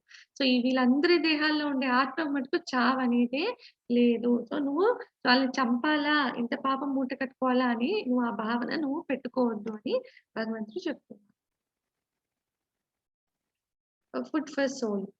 ఎలాగైతే మన దేహానికి మన పోషణ చేయడానికి మనం ఫుడ్ తీసుకుంటాం కదా! అలాగే మన సోల్‌కి కూడా ఆహారం అనేది అవసరం అవుతుంది. ఆ సోల్ ఎక్కడికి సంబంధించింది? భగవంతునికి సంబంధించింది. సో, దానికి మనశ్శాంతి దొరకాలంటే దానికి ఫుడ్ పెట్టాలి. ఎలాంటి ఫుడ్? భగవంతుని నామ జపం అనేది దానికి ఆ సోల్‌కి ఫుడ్ అన్నమాట. సో, ఎప్పుడైతే మనం భగవంతుని జపనామం చేస్తామో అప్పుడేంటంటే ఆ సోల్ మనశ్శాంతిగా పీస్‌ఫుల్ అనే స్టేట్ అది నిదానంగా చేరుకుంటుందనమాట. అప్పుడు అందరికీ మనశ్శాంతి అనేది లభ్యమవుతుంది. అంతే కదా! ఎవరికైనా మనశ్శాంతి అనేది ఉందా ఇప్పుడు? ఎవ్వరికీ లేదు. ఎంత డబ్బున్న వాళ్ళైనా సరే, ఎంత స్టేటస్ పరపతి ఉన్న వాళ్ళైనా సరే, మనశ్శాంతి అనేది ఎవరికీ లేదు. బీద వాళ్ళైనా సరే. ఎవరికీ మనశ్శాంతి అనేది ఉండదు. హరే కృష్ణ మణికంఠ స్వామి ప్రభుజీ. ఎందుకు అన్‌మ్యూట్ చేసుకుంటున్నారు అందరూ? సో, మ్యూట్‌లో ఉండండి. సో, ఏమైనా చెప్పాలనుకుంటే you can put in chat box. లేకపోతే ఆహ్ లాస్ట్ లో క్వశ్చన్ అవర్ లో నేను తీసుకుంటాను. సో ఈ సోల్క్ అనేది ఈ హరినామం అంటే ఆ భగవంతుని నామాలు అనేవి దీనికి ఒక ఫుడ్ లాగా ఇదన్నమాట పనిచేస్తుంది. ఎలాంటి నామం చెప్పాలనేది మనం ముందు చూస్తాం. అందుకంటారు హరే రామ హరే రామ హరే నామైవ కేవలం కలో నాస్తేవ నాస్తేవ నాస్తేవ గతిరన్యత. అండ్ ఈ కలియుగంలో మనకు స్ట్రిక్ట్ గా ప్రిఫర్ చేసిందే హరినామ జపం. ఈ సోల్ కి మనశ్శాంతి దొరకాలన్నా, మనం ఈ జన్మ మృత్యు జరా వ్యాధి సైకిల్ నుంచి రిలీజ్ అయ్యేలాగా మన అడుగులు వేయాలన్నా మొదటిగా ఏం చేయాలి, మనం భగవంతుని నామాల్ని జపం చేయాలి. అది ఇక్కడ పెట్టారు. Hare Nama. Simply chant the holy name of the Lord. That is the only process of self-realization or concentration or meditation. There is no other alternative, no other alternative, no other alternative. Other practices will not be feasible. It is so nice that even a child can take part in it. This is universal. ప్రపంచంలో ఎవరైనా దీన్ని చేయొచ్చు, చిన్న పిల్లలు కూడా దీన్ని చేయొచ్చు. ఏదో వయసు అయిన వాళ్ళే భగవంతుని తెలవాలని కాదు. బై బర్త్ పుట్టినప్పటి నుంచే మనము ఈ ప్రాక్టీస్ అనేది అలవాటు చేసుకో. పుట్టినాక అంటే మనకు మాటలు రావు, ఆఫ్ కోర్స్ కొంత మనకి ఏదైతే స్పృహ అనేది వస్తుంది కదా, సో అప్పటి నుంచి జపం అనేది స్టార్ట్ చేయొచ్చు. బట్ పుట్టిన పిల్లలకి మనం ఏం చేయగలమంటే ఎందుకంటే వినడమే కాదు, భక్తిలో మనకి చాలా స్టేజెస్ ఉంటాయి. అంటే జపం చేయడమే కాదు, నోటితో వినడం కూడా అది వన్ టైప్ ఆఫ్ భక్తి సర్వీస్ అన్నమాట. సో మనం పిల్లలకు కూడా చిన్నప్పుడు వాళ్ళకు స్పృహ వచ్చేంత వరకైనా మనం ఇంట్లో హరినామ జపం అవ్వచ్చు, హరినామ సంకీర్తనలు అవ్వచ్చు పెడుతూ ఉంటే ఆ పిల్లవాళ్ళకి చెవుల ద్వారా కూడా శ్రవణం అవుతుంటుంది, వింటూ ఉంటారు కదా. సో బై దెన్ వాళ్ళు అప్పటి నుంచి కూడా వాళ్ళ సోల్కి అది ఫుడ్ లాగా అనమాట, ఎందుకంటే లోపలికి వెళ్తుంది కదా. సో ప్యూరిఫికేషన్ ప్రాసెస్ అనేది వాళ్ళకి బై బర్త్ నుంచే స్టార్ట్ అయిపోతుంది. హరే కృష్ణ. అతో వా ప్రాప్స్యసి స్వర్గం జిత్వా వా భోక్ష్యసి మహీం తస్మాదుత్తిష్ఠ కౌంతేయ యుద్ధాయ కృతనిశ్చయః. ఓ కుంతి పుత్రుడా, ధర్మయుద్ధంలో మరణిస్తే స్వర్గం పొందుతావు, శత్రువులు చేస్తే రాజ్యభోగాలు అనుభవిస్తావు. అందువల్ల కృత నిశ్చయంతో లేచి యుద్ధం చేయి. నువ్వేం బాధపడాల్సిన అవసరం లేదు, మాకేం లభిస్తుంది అని అన్నారు కదా అర్జున ఈ యుద్ధం చేయడం వల్ల. భగవంతుడు అంటున్నావు, ఒకవేళ నువ్వు మరణిస్తే అంటే 2 ఆప్షన్స్ చెప్తున్నారు. ఒకవేళ నువ్వు మరణించావనుకో నీకు స్వర్గ ప్రాప్తి దొరుకుతుంది, లేదు అంటే రాజ్యభోగాలను అనుభవిస్తావు. ధర్మానుపరంగా మీరు రాజ్యాన్ని పరిపాలిస్తారు. అందరూ కూడా ప్రజలు ఉన్న వాళ్ళు చాలా సంతోషంతో ఉండగలరు. కాబట్టి నువ్వు లేచి యుద్ధం చేయి అని చెప్తుంది. ఏషాతే విహితా సాంఖ్యే బుద్ధిర్యోగేత్వి మాం శృణు బుద్ధ్యాయుక్తో పాత కర్మబంధం ప్రయాససి. ఇప్పటి వరకు ఈ జ్ఞానంలో నేను సాంఖ్యయోగం అంటే ఆత్మతత్వం ద్వారా నీకు వివరించాను. ఇప్పుడు ఫలాపేక్ష లేని కర్మ రూపంలో అనగా బుద్ధి యోగాన్ని నేను విశదీకరిస్తాను, వినుము. ఓ పాత, ఇలాంటి అవగాహనతో నువ్వు పనిచేసినప్పుడు నీవు కర్మబంధముల నుండి విముక్తి పొందుతావు. సో ఇంతవరకు మన సోల్ గురించి నాలెడ్జ్ అంటే సాంఖ్యతత్వం అని చెప్తారు. సోల్ గురించి నాలెడ్జ్ నే సాంఖ్యతత్వం అని మన శ్రీమద్ భగవద్గీతలో మెన్షన్ చేస్తారు. సో దీన్ని అంటే ఆత్మతత్వం గురించి చెప్పాను. ఇప్పుడు ఫలాపేక్ష లేని కర్మ ఎలా చేయాలి, సో బుద్ధి యోగం ఎలా అనుసరించాలి అని భగవంతుడు ఇప్పుడు చెప్తున్నారు. ఇలా చేయడం వల్ల మన కర్మలు చేసినా కూడా ఈ కర్మ బంధనాలను మనం చిక్కుకోమన్నమాట. మనం కర్మ బంధనాలు చిక్కుకున్నామంటే మళ్ళీ జన్మ మృత్యు జరా వ్యాధి సైకిల్ లో మనం బాండేజ్ అయిపోయినట్టే. సో దీని నుంచి ఫ్రీ అవ్వలేము అనమాట. సో అందుకే మనం కర్మలు చేస్తున్నా ఎలా ముక్తిని పొందొచ్చు ఆ కర్మ బంధనం నుంచి అనేది ఇప్పుడు నేను మీకు చెప్తానని భగవంతుడు చెప్తున్నాను. సో నేహాభిక్రమ నాశోస్తి ప్రత్యవాయోన విద్యతే స్వల్పముఖ్యస్య ధర్మస్య త్రాయతే మహతో భయాత్. ఈ కర్మయోగం ప్రారంభించి పూర్తి చేయలేకపోయినా వృధాగా పోదు. అంటే ఈ జన్మలో నువ్వు అఫ్ కోర్స్ స్టార్ట్ చేసావు, సమ్ సుకృతి వల్ల నీకు నాలెడ్జ్ దొరికింది, భగవంతుని తాలూకు నాలెడ్జ్ దొరికింది, నీవంటే ఎవరో నువ్వు తెలుసుకున్నావు, కర్మయోగంలో స్థితుడు అవ్వాలని అనుకున్నావు, కానీ సక్సెస్ వైపుగా వెళ్ళలేకపోయావు. ఏదో కొన్ని అడుగులు వేసాం ఆ దారిలో. అలా చేసినా కూడా మీ శ్రమ అనేది వృధాగా పోదన్నమాట ఈ లైన్ లో చేసేది. దీనికి ఎలాంటి దోషము కూడా ఉండదు. ఈ మార్గంలో కొద్దిగా ఆచరించినా కూడా దారుణమైన భయం నుండి మనిషిని కాపాడుతుంది. సో దారుణమైన భయం ఏంటి అంటే మనం ఇక్కడ ఏంటంటే ఇతరత్ర జీవరాశుల్లో మనం జన్మ తీసుకోవడం. అంటే మనిషి జన్మలోనే మనం భక్తి చేయాలన్నా, ఈ భగవంతుని తాలూకు నాలెడ్జ్ సంపాదించాలన్నా, మనం అంటే ఎవరు మనం తెలుసుకోవాలన్నా మనిషి జన్మలోనే సాధ్యమవుతుంది. ఎందుకంటే జ్ఞానం అనేది భగవంతుడి బుద్ధి అనేది మనిషికి ఒక్కటే ప్రసాదించారనమాట. సో అందుకే ఈ జన్మ చాలా ఉత్తమమైంది అని చెప్తారు.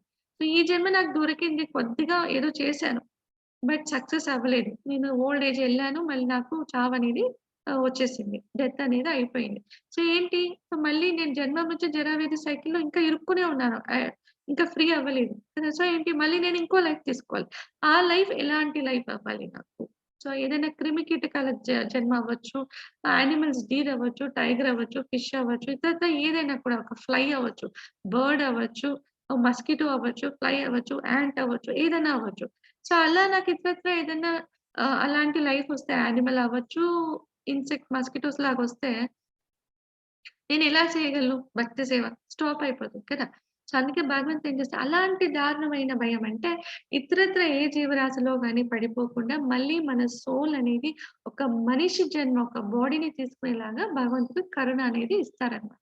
సో, అంటే అదే దారుణమైన భయం. ఎందుకంటే నెక్స్ట్ లైఫ్ మనకు హ్యూమన్ లైఫ్ అయితేనే ఎక్కడైతే ఇక్కడ స్టాప్ చేసామో ఈ జన్మలో భక్తి సర్వీస్ అనేది, అక్కడి నుంచి దాన్ని మొదలు పెడతాం మనం. ఇది కూడా భగవంతుని మర్సీ మనకి. ఇంక కొంత పురోగతి సాధిస్తాం మనం. లేకపోతే ఇంకొక ఏదైనా యానిమల్ లైఫ్ వచ్చిందంటే ఇంకా మళ్ళీ అక్కడి నుంచి మనం దాంట్లో నాలెడ్జ్ లేని వల్ల ఎన్ని పాపాలు చేస్తామో, మళ్ళీ దాని నుంచి ఇంకే జీవితం వస్తుందో మనకు తెలీదు. మళ్ళీ మనకు మనిషి జన్మ రావాలంటే ఇంకా ఎన్ని జన్మలు గడచాలో, ఎన్ని లాక్స్ ఆఫ్ జన్మలు గడచాలో లెక్క పెట్టనీకి అవ్వదనమాట. సో ఇది చాలా అరుదుగా వచ్చేది హ్యూమన్ ఫార్మ్ ఆఫ్ లైఫ్ అనేది. సో దీన్ని సద్వినియోగం చేసుకోవాలి. మిస్‌యూజ్ చేసుకోకూడదనమాట. కరెక్ట్‌గా దీన్ని యూజ్ చేసుకోవాలి.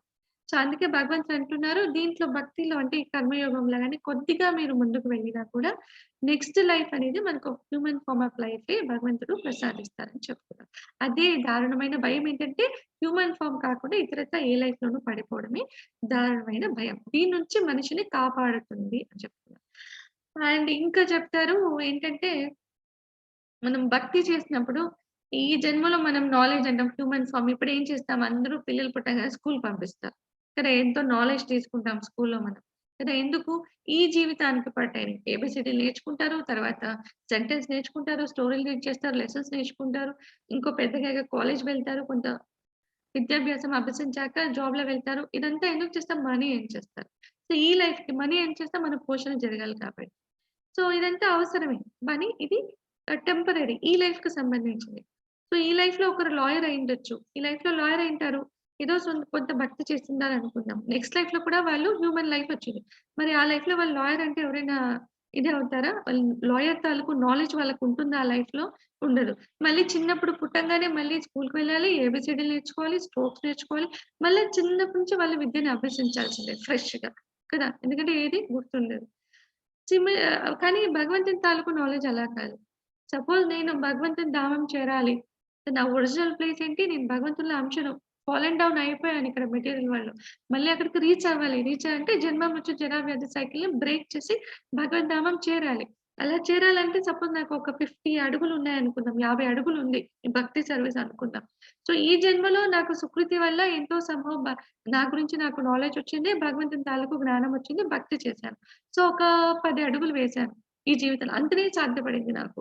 నాకు అయిపోయింది. ఈ లైఫ్ అయిపోయింది నాకు. సో, నెక్స్ట్ లైఫ్ భగవంతుని కరుణ వల్ల హ్యూమన్ లైఫ్ వస్తుంది. అప్పుడేంటంటే మనము మన భగవంతుని కరుణ వల్ల ఏంటంటే ఆ జన్మలో కూడా మనకి ఇలాంటి ఒక లైన్, ఇలాంటి భక్తి చేసే ఒక సుకృతి మనకు ముందుగానే దొరుకుతుందన్నమాట. అది దొరికినప్పుడు కూడా మనం ఏసే అడుగులు ఎలా ఉంటాయంటే 11థ్ స్టెప్ నుంచి స్టార్ట్ చేస్తాం. ఆ! మళ్ళీ 0 ఫస్ట్ స్టెప్ నుంచి స్టార్ట్ చేయమనమాట. 11థ్ స్టెప్ నుంచి స్టార్ట్ చేస్తాం. సో, అలా మనకు భగవంతుని కరుణ అనేది అలా ఉంటుంది. ఇంకా అడ్వాన్స్‌గా తీసుకెళ్తారు. అంటే త్వరగా అలా ఒక మనం భక్తిలో మన తీవ్రత చేసే కొద్దీ ఒక మేబీ 5, 6 డౌన్ ది లైన్ 10 జన్మల్లోనే మనము ఈ జన్మ మృత్యు జరా వ్యాధి సైకిల్‌ని బ్రేక్ చేసుకోగలుగుతాం. కొంతమంది డిపెండ్స్ ఆన్ ఇండివిడ్యువల్ అగైన్. కొంతమంది అంటే ప్రభుపాద వాళ్ళు చెప్తారు. ఎందుకు ఈ లైఫ్‌ని వేస్ట్ చేయాలా? ఇంకొక జన్మ ఎందుకు కావాలి? తెలిసింది మనకు తెలిసిన తక్షణమే మనము భగవంతుని సేవలో, వాళ్ళ సర్వీస్‌లో, వాళ్ళ నామ జపంలో నిమగ్నం అవ్వాలి. ఈ జన్మలోనే మనం ముక్తిని పొందడానికి మనము కృషి చేయాలి తీవ్రంగా. ఎందుకు ఇంకొక లైఫ్ కావాలి? ఇంకో హ్యూమన్ ఫార్మ్ ఆఫ్ లైఫ్ ఎందుకు మనకు? అని ప్రభుపాద వాళ్ళు చెప్తారు. సో, అది ఇక్కడ చెప్తారు. వ్యవసాయాత్మికా బుద్ధి ఏకేహ కురునందన బహుశా హినంతాశ్చ బుద్ధయ వ్యవసాయినాం. ఓ కురు వంశస్థుడా, భక్తి మార్గంలో నిశ్చయాత్మకమైన వారి బుద్ధి స్థిరంగా ఉంటుంది. వారి లక్ష్యం ఒక్కటే. స్థిర సంకల్పం లేని వాళ్ళ ఆలోచనలు పరిపరి విధాలా పరుగులెడతాయి. సో కాన్స్టెంట్‌గా లేనప్పుడు మనం జనరల్‌గా కాన్స్టెంట్‌గా ఉండం మనం బేసికల్‌గా ఇప్పుడు చూస్తే కదా! మనసు పరిపరి విధాలా పరుగులెడుతుంది కదా! మనసు వేగం అనేది లెక్కించలేం. చాలా ఫాస్ట్ స్పీడ్‌గా పోతుంటుంది కదా! ఎన్నెన్నో వస్తాయి. అందుకే మనకు అశాంతి అనేది ఉండదు. పీస్‌ఫుల్‌నెస్ అనేది ఉండదు. బట్ ఎప్పుడైతే మనకి ఇది తెలుస్తుందో అంటే భక్తి మార్గం మనమంటే ఎవరో మనకు తెలిసినప్పుడు భక్తి మార్గంలో ఉన్నప్పుడు ఫోకస్ మనకి తెలుస్తుంది. ఓకే. నేను ఈ బాడీ కాదు. ఈ సోల్. ఈ సోల్ ఎక్కడుంది? భగవంతుడికి సంబంధించింది. సో ఇది అక్కడికే వెళ్లి చేరాలి యాక్చువల్లీ. దీని ఒరిజినల్ హోమ్‌కి ఇది వెళ్ళాలి.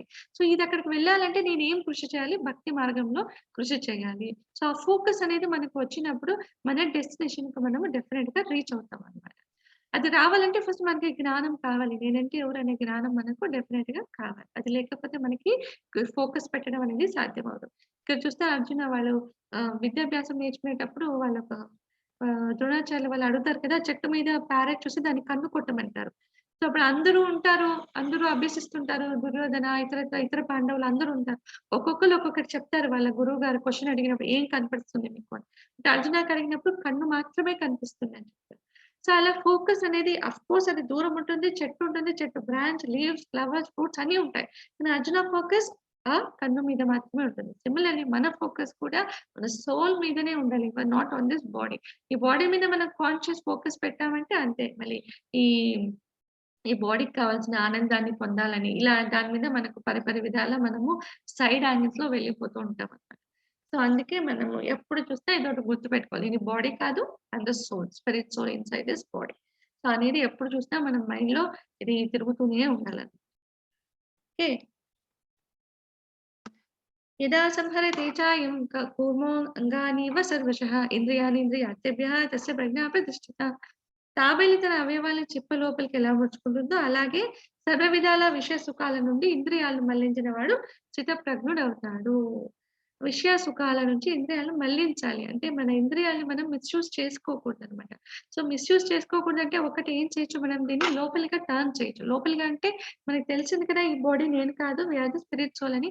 సో ఆత్మ వైపుగా తిప్పాలి. అంటే బేసికల్‌గా దీన్ని ఎలా చెప్పొచ్చు సింపుల్‌గా అంటే మన కళ్ళు డిఫరెంట్ చూస్తాయి. చూసినప్పుడు అది కావాలనిపిస్తుంది. బట్ అది ఎంత వరకు అవసరమో మనం అంచనా వేసుకోవాలి. అది నిజంగా నాకు అవసరమా? సపోజ్ మన ఇంట్లో చూస్తే ఒక టీవీ ఉందనుకుందాం. అది చిన్న టీవీ ఉంటుంది. దాంట్లో ప్రతి ఒక్కటి వస్తుంది. మనం చూడాలనివి ప్రతి ఒక్కటి వస్తాయి. కాకపోతే పక్కింటి వాటిలో స్మార్ట్ టీవీ ఉంది. పెద్దగా ఉంది. సో వీళ్ళేం చేస్తారు? ఆ చిన్న టీవీతో సాటిస్ఫాక్షన్ మనకి రాదు. ఏం చేస్తాం మనం? కొంతగా డబ్బులు పోగు చేస్తాం. ఎక్కువ కష్టపడతాం. దాన్ని పోగు చేసిన డబ్బుల్ని ఈ టీవీ అమ్మేసి పెద్ద టీవీ తెచ్చుకుంటాం. సో ఆ రోజు చాలా హ్యాపీగా దాన్ని వాచ్ చేస్తాం. అది అవసరమా యాక్చువల్‌గా పెద్ద టీవీ మనకు చూస్తే? మన టీవీలో ఏం చూడాలో కూడా అది ఆల్రెడీ వస్తూ ఉంది. అది పెద్ద టీవీలో అయినా వస్తుంది. చిన్న టీవీలో అయినా వస్తుంది. బట్ మనకు పెద్ద టీవీ కావాలి. రైట్? సో మూవీ అనేది జనరల్‌గా అంటే మన జనరల్‌గా ఉన్న దాంట్లో చెప్తున్నానన్నమాట. ఇప్పుడు మూవీ ఉంది. టీవీలో ప్లే చేసినా మూవీ వస్తుంది. బట్ థియేటర్‌లో ఎళ్తే అదొక ఆనందం. కదా! డబ్బు ఖర్చు పెట్టుకొని ఎంతైనా ఫస్ట్ షో వెళ్లి చూడాలి. ఇంకా ఫ్యాన్స్ అయితే ఫస్ట్ షో ఎళ్లి చూడాలనుకుంటారు కదా! ఇలా మనం డిఫరెంట్‌గా చూస్తాం. బట్ అదంతా అవసరం లేదు. బట్ నీడ్ ఏంటి? మీరు జనరల్‌గా చూస్తే మూవీ చూడాలి. అది మీకు నీడ్ అనుకుందాం. అనుకుంటే అది ఎక్కడైనా కనిపిస్తుంది మీకు. అంత పెద్ద స్క్రీన్‌లో చూడాల్సిన అవసరం ఏం లేదు. It's because of luxurious. మాకు కావాలి. ఎక్కువ ఆనందం పొందాలి అని అనుకుంటాం. బట్ అది అంతా అన్నెసెసరీ. సో ఏంటంటే ఇక చిన్నగా చెప్పానన్నమాట. ఇది ప్రతి ఒక్క దాంట్లోనూ మనం ఇలా అది మనకి ఎంత వరకు అవసరమో అది చూసుకోవాలి. యాక్చువల్‌గా టీవీనే అన్నెసెసరీ బేసికల్లీ. సో మనకు ఎప్పుడైతే మనము మన ఒరిజినాలిటీ తెలుస్తుందో మనకేంటి భక్తి సేవలో మనం ముందు వెళ్ళాలన్నమాట. ఈ ప్రాబ్లమ్స్ నుంచి ఫ్రీ అవ్వాలి. మన రెగ్యులర్‌గా మనకు కాన్స్టెంట్‌గా ఉండే ప్రాబ్లమ్స్ వచ్చి జన్మ, మృత్యు, జరా, వ్యాధి. దీని నుంచి మనం ఫ్రీ అవ్వడానికి మనం కష్టపడాలి. సో అది ఫ్రీ అవుతే మనం we all live in permanent happiness. ఎప్పుడైతే మనం భగవద్ధామాన్ని రీచ్ అవుతామో అక్కడ ద్వంద్వాలనేవి ఉండవు. ఆల్ హ్యాపీనెస్సే ఉంటుందన్నమాట. సో అది పర్మనెంట్ సంతోషం. సో, ఈ ఇంద్రియాలు మనం ఇలా విషయ వాంఛల మీద మళ్లించకూడదు. అది స్పర్శ అవ్వచ్చు, హియరింగ్ అవ్వచ్చు. సో, హియరింగ్ అంటే జనరల్‌గా మనం ఏం చూస్తాం సినిమా పాటలు, మ్యూజిక్.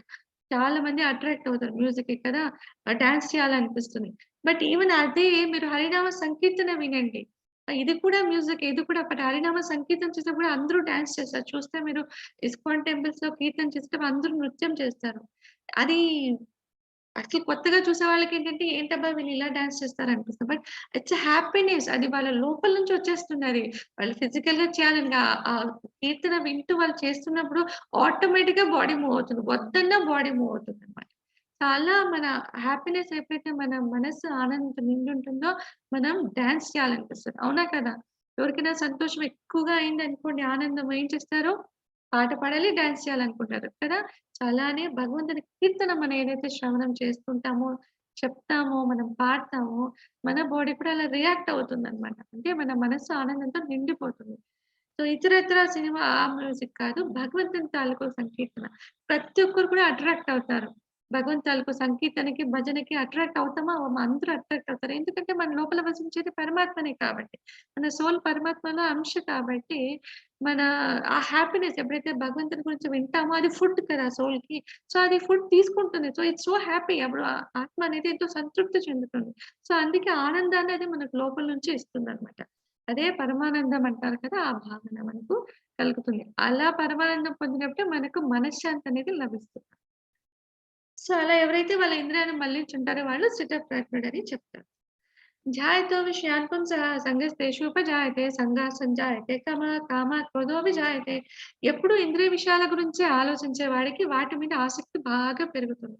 ఆసక్తి వల్ల కోరికలు పుడతాయి. కోరికలు కోపాన్ని కలుగజేస్తాయి. కదా!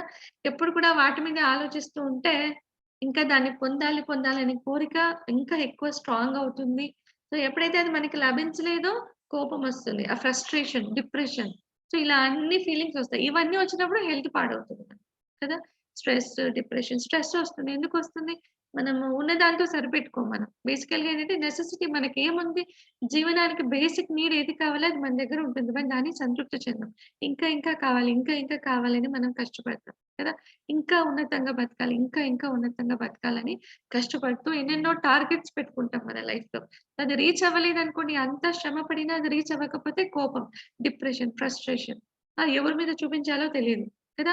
మన మీద మనమే చూపించుకుంటాం. పక్క వాళ్ళ మీద, ఇంట్లో వాళ్ళ మీద చూపిస్తాం. ఇంట్లో వాళ్ళ మీద చూపించినా, మన మీద చూపించుకున్నా ఎన్విరాన్మెంట్ అనేది ఆ ఫ్యామిలీలో ఉండే వాతావరణం అంతా మారిపోతుంది. క్లాష్ వస్తుంది. సో, మళ్ళీ దాని నుంచి దుఃఖపడతారు కదా! ఇలా అంతా ఇవంతా అన్నెసెసరీ బేసికల్లీ కదా! సో, అందుకే ఈ విషయాల వాంఛల మీద మన మనస్సు పరిపరి విధాల వెళ్ళకుండా దీన్ని కంట్రోల్ చేసుకోవాలన్నమాట. క్రోధాత్ భవతి సమ్మోహ, సమ్మోహాస్పది విభ్రమః, స్మృతిభ్రంశాత్ బుద్ధినాశో, బుద్ధినాశాత్ ప్రణశ్యతి. ఎప్పుడైతే కోరికలు తీరవో మనకి కోపం అనేది వస్తుంది. ఆ కోపం మూలంగా ఏమవుతుంది? అవివేకం కలుగుతుంది. కోపపడినప్పుడు మనం ఏం మాట్లాడతామో కూడా మనకు తెలీదు. కదా! ఏం చేస్తామో మనకు తెలీదు. కోపం తీవ్రంగా వచ్చినప్పుడు ఔట్ ఆఫ్ కంట్రోల్ అన్నమాట మనం. సో, ఏం చేస్తామో, ఏం మాట్లాడుతున్నామో, ఏం తెలియకుండా చేసేస్తాం అన్ని. తర్వాత మనకు కొంచెం ఆ కోపం తగ్గాక 1 వీకో, 8 డేస్‌కో మనకే అనిపిస్తుంది. ఎందుకలా చేశామని. కదా! అందరికి అనిపిస్తాయి కదా! ఎందుకలా చేశామబ్బా ఆ టైంలో అని. కదా! ఏంటంటే కోపం ఎక్కువగా వస్తే మన బుద్ధి అనేది నశిస్తుంది. అవివేకం అనేది కలుగుతుందన్నమాట. ఈ అవివేకం వల్ల మనకు మరుపొచ్చేస్తుంది. మరుపు వల్ల బుద్ధి నశిస్తుంది. బుద్ధి నాశనం వల్ల మనం గూడా నశిస్తాం. అంటే ఆ కోపంలో చేసే ఎందుకంటే మనం చేసే ప్రతి ఒక్క యాక్టివిటీకి ఒక రియాక్షన్ ఉంటుంది. ప్రతి ఒక్క పనికి మనకు ఒక రియాక్షన్ మన మీదే మనమే బేర్ చేయాలి దాన్ని. ఎందుకంటే వి ఆర్ ద స్పిరిచ్యువల్ అని చెప్పాం కదా! మనమే బేర్ చేయాలి. ఏదైనా మనం చేస్తున్నామంటే దాని తాలూకు రియాక్షన్ మనమే అనుభవించి తీరాలి. దీనికి ఇంకొక ఎక్సెప్షన్ లేదనమాట. ఇతరత్రా వేరే వాళ్ళు బేర్ చేస్తా అనడానికి లేదు. అందుకే మనం చేసే కర్మ అవ్వచ్చు, కార్యాలవ్వచ్చు చాలా కొంచెం చూసి చేయాలనమాట. విచ్చలవిడిగా ఇష్టం వచ్చినట్టుగా అనేది మనం చేయకూడదు. ఎందుకంటే దానికి పరిణామం మళ్ళీ మనమే ఫేస్ చేయాల్సుంటది. సో, అందుకే చేసేటప్పుడు ఈవెన్ మాట్లాడేటప్పుడు కూడా చాలా జాగ్రత్తగా మాట్లాడాలి. దూషించినా కూడా అది మనకు మళ్ళీ పాపం కిందకే వస్తుంది. వేరొకళ్ళని తిట్టినా, చేసినా దాన్ని ఖచ్చితంగా మళ్ళీ మనం ఫేస్ చేయాల్సిందే. సో, అందుకే మాట్లాడేటప్పుడు కానీ, ఏదైనా పనులు చేసేటప్పుడు కానీ సో, కొంచెం కేర్‌ఫుల్‌గా చేయాలన్నమాట. ఆపూర్వమానామచల ప్రతిష్టం సముద్రమాప ప్రవిశంతి యద్వత్ తద్వత్ కామాయం ప్రవిశంతి సర్వే సుశాంతిమాప్నోతి న కామకామి. నిరంతరం నిండుతూ ఉన్నప్పటికీ చలించకుండా నిలిచిన సముద్రంలో నదీ జలాలు ఎలా ప్రవేశిస్తాయో, అలాగే ఎవడిలో కామాలన్నీ లీనమై అణిగిపోతాయో వాడు శాంతి పొందుతాడు. భౌతిక సుఖాలకు బానిస అయిన వాడికి మోక్షం లేదు. సో, భౌతిక సుఖాలంటే ఈ సెన్సెస్ గ్రాటిఫికేషన్‌లో ఎవరైతే బాగా కూరుకుపోయి ఉంటారో జనరల్‌గా మనమందరం అలానే ఉన్నాం కదా! సో, ఎవరైతే ఇలా ఉంటారో వాళ్ళకి మోక్షం అనేది లభ్యమవ్వడం అసాధ్యమనమాట. ఇలాగైతే అంటే నిరంతరం నిండుతూ ఉన్నప్పటికీ చలించకుండా నిలిచిన సముద్రంలో నదీ జలాలు ఎలా ప్రవేశిస్తాయి అంటే, సముద్రం చాలా వాస్ట్‌గా ఉంటది గదా! సో, దాంట్లో ఎన్నో అన్ని నదులు కూడా డెస్టినేషన్ ఏంటి సముద్రమే కదా! ఎక్కడెక్కడో ప్రవహిస్తాయి. పుట్టుక ఎక్కడో ఉంటుంది. ప్రవహించి, ప్రవహించి చివరిగా ఎక్కడికి కలవాలి? అన్నీ సముద్రంలోనే కలవాలి. సో అన్ని నదులు సముద్రంలో కలుస్తున్నా సముద్రం అయ్యో! ఈ వాటర్ వచ్చేసింది, ఈ వాటర్ వచ్చేసని ఉప్పొంగడం అలా ఏమన్నా అవుతుందా? లేదు. అలాగే కాన్స్టెంట్ గానే కనిపిస్తది సముద్రం మనకి కదా! అలాగనే మనలో, మనలో ఇక్కడ నదులంటే మనలో ఉండే కోరికలనమాట. సో కోరికలు ఎన్ని మనలో వస్తున్నా కూడా మన ఫోకస్ కాన్స్టెంట్‌గా ఉంటే మనం చలించము. అంటే ఈ కోరికలకు మనం రియాక్ట్ అవ్వమనమాట. సో కాన్స్టెంట్‌గా ఉంటాం. ఇలా రావాలంటే ఏంటి మన ఫోకస్డ్ మైండ్‌తో ఉండాలి. ఆ ఫోకస్ ఎవరి మీద ఉండాలి? మన ఆత్మ. ఆత్మ ఎక్కడికి సంబంధించింది? పరమాత్మకు సంబంధించింది. సో ఆ భగవంతుని మీద మన ఫోకస్ అనేది పెట్టాలి. ఎప్పుడైతే ఇలా పెడతామో మనకు ఆఫ్‌కోర్స్ మన ఇంద్రియాలు ఉన్నాయి కాబట్టి చూస్తుంటాం, వింటుంటాం, అన్నీ చేస్తుంటాం. కోరికలనేవి వస్తూ ఉంటాయి. బట్ మన మనసు ఏం చేస్తుంది? దాన్ని లైట్‌గా తీసుకుంటుంది. సీరియస్‌గా తీసుకోదనమాట. సో ఎప్పుడైతే మన ఫోకస్ భగవంతుని వైపుగా మళ్ళుతుందో, ఈ కోరికలు వస్తూ ఉన్నా కూడా మనం చలించం దానికి. అంటే దానికి ఎక్కువగా రియాక్ట్ అవ్వం ఆ కోరికలకి. మన ఫోకస్ భగవంతుని మీద లేకపోతే, ఈ ఇంద్రియాల మీద ఉంటే ఆటోమేటిక్‌గా అది కావాలా ఓకే. అలా వెళ్లి కష్టపడి సంపాదిస్తాం. ఇలా ఇది కావాలా ఇది చూస్తాం. అది కావాలా అది చూస్తాం. ఇలా పరిపరి విధాలా మనం పరిగెడతాం అన్నమాట. అంటే మనశ్శాంతి అనేది కోల్పోతాం. ఈశా బ్రాహ్మీ స్థితిపాత నైనాం ప్రాప్య విముక్తితే స్థిత్వా స్యామంతకాలేపి బ్రహ్మ నిర్వాణమృచ్చతే. అర్జున, ఇలా బ్రహ్మ జ్ఞానం పొందిన వాడి దృష్టి ప్రపంచ విషయాల మీదకు మళ్ళీ మళ్ళదు. మరణ సమయంలో కూడా ఈ వివేకంతో స్థిరంగా ఉన్న ఇటువంటి వ్యక్తి జనన మరణ చక్రం నుండి విముక్తి పొంది ఈ భగవంతుని దివ్యధామానికి ఆ భగవంతుని దివ్యధామానికి చేరుకుంటాడు. అంటే ఎప్పుడైతే మనం ఫోకస్ మైండ్‌తో ఉంటామో, ఇంద్రియాన్ని కంట్రోల్ చేసుకుంటామో, చివరిగా మన డెత్ టైమ్‌లో కూడా అదే స్టేట్‌లో మనం నిలబడగలుగుతాం. సో, అదే స్టేట్‌లో నిలబడినప్పుడు ఏంటి అంటే, మనం భగవంతుని ధ్యానంలోనే ఉంటాం కదా! వాళ్ళ ఫోకస్‌లో ఉన్నప్పుడు మనము భగవంతుని ధామానికి చేరుకోవచ్చు.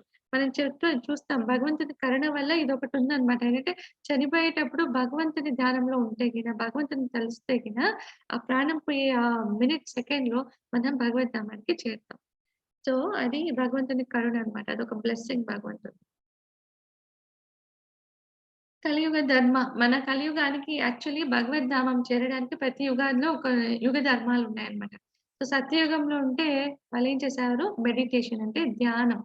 ధ్యాన యోగం అని చెప్తారు. వాళ్ళలా ఎందుకంటే వాళ్ళ లైఫ్ స్పాన్ చాలా ఎక్కువ. ఎన్నో వేల సంవత్సరాలు బతికేవాళ్ళు.